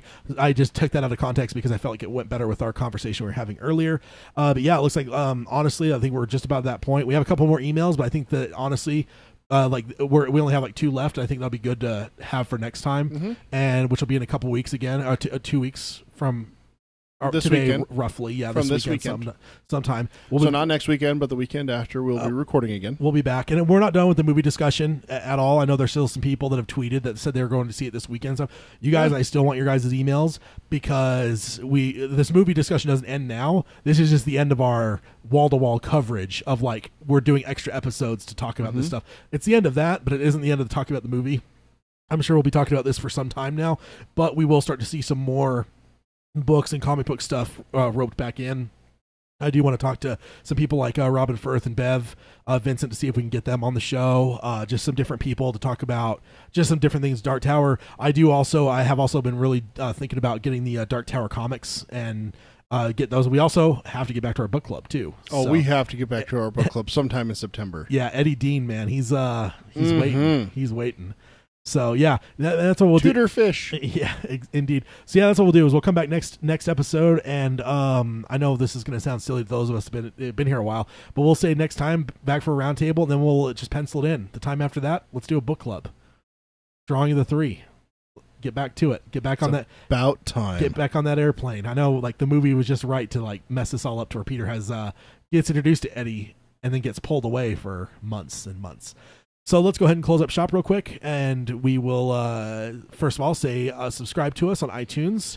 You can also rate and review us there. We would definitely appreciate that. If you want to stream us, you can do that on Stitcher. You can find the show notes at darktowerpalaver.com. And Peter, how do people engage with us to palaver? Best way is just like Martin and all the others. Email us. It's darktowerpalaver@gmail.com.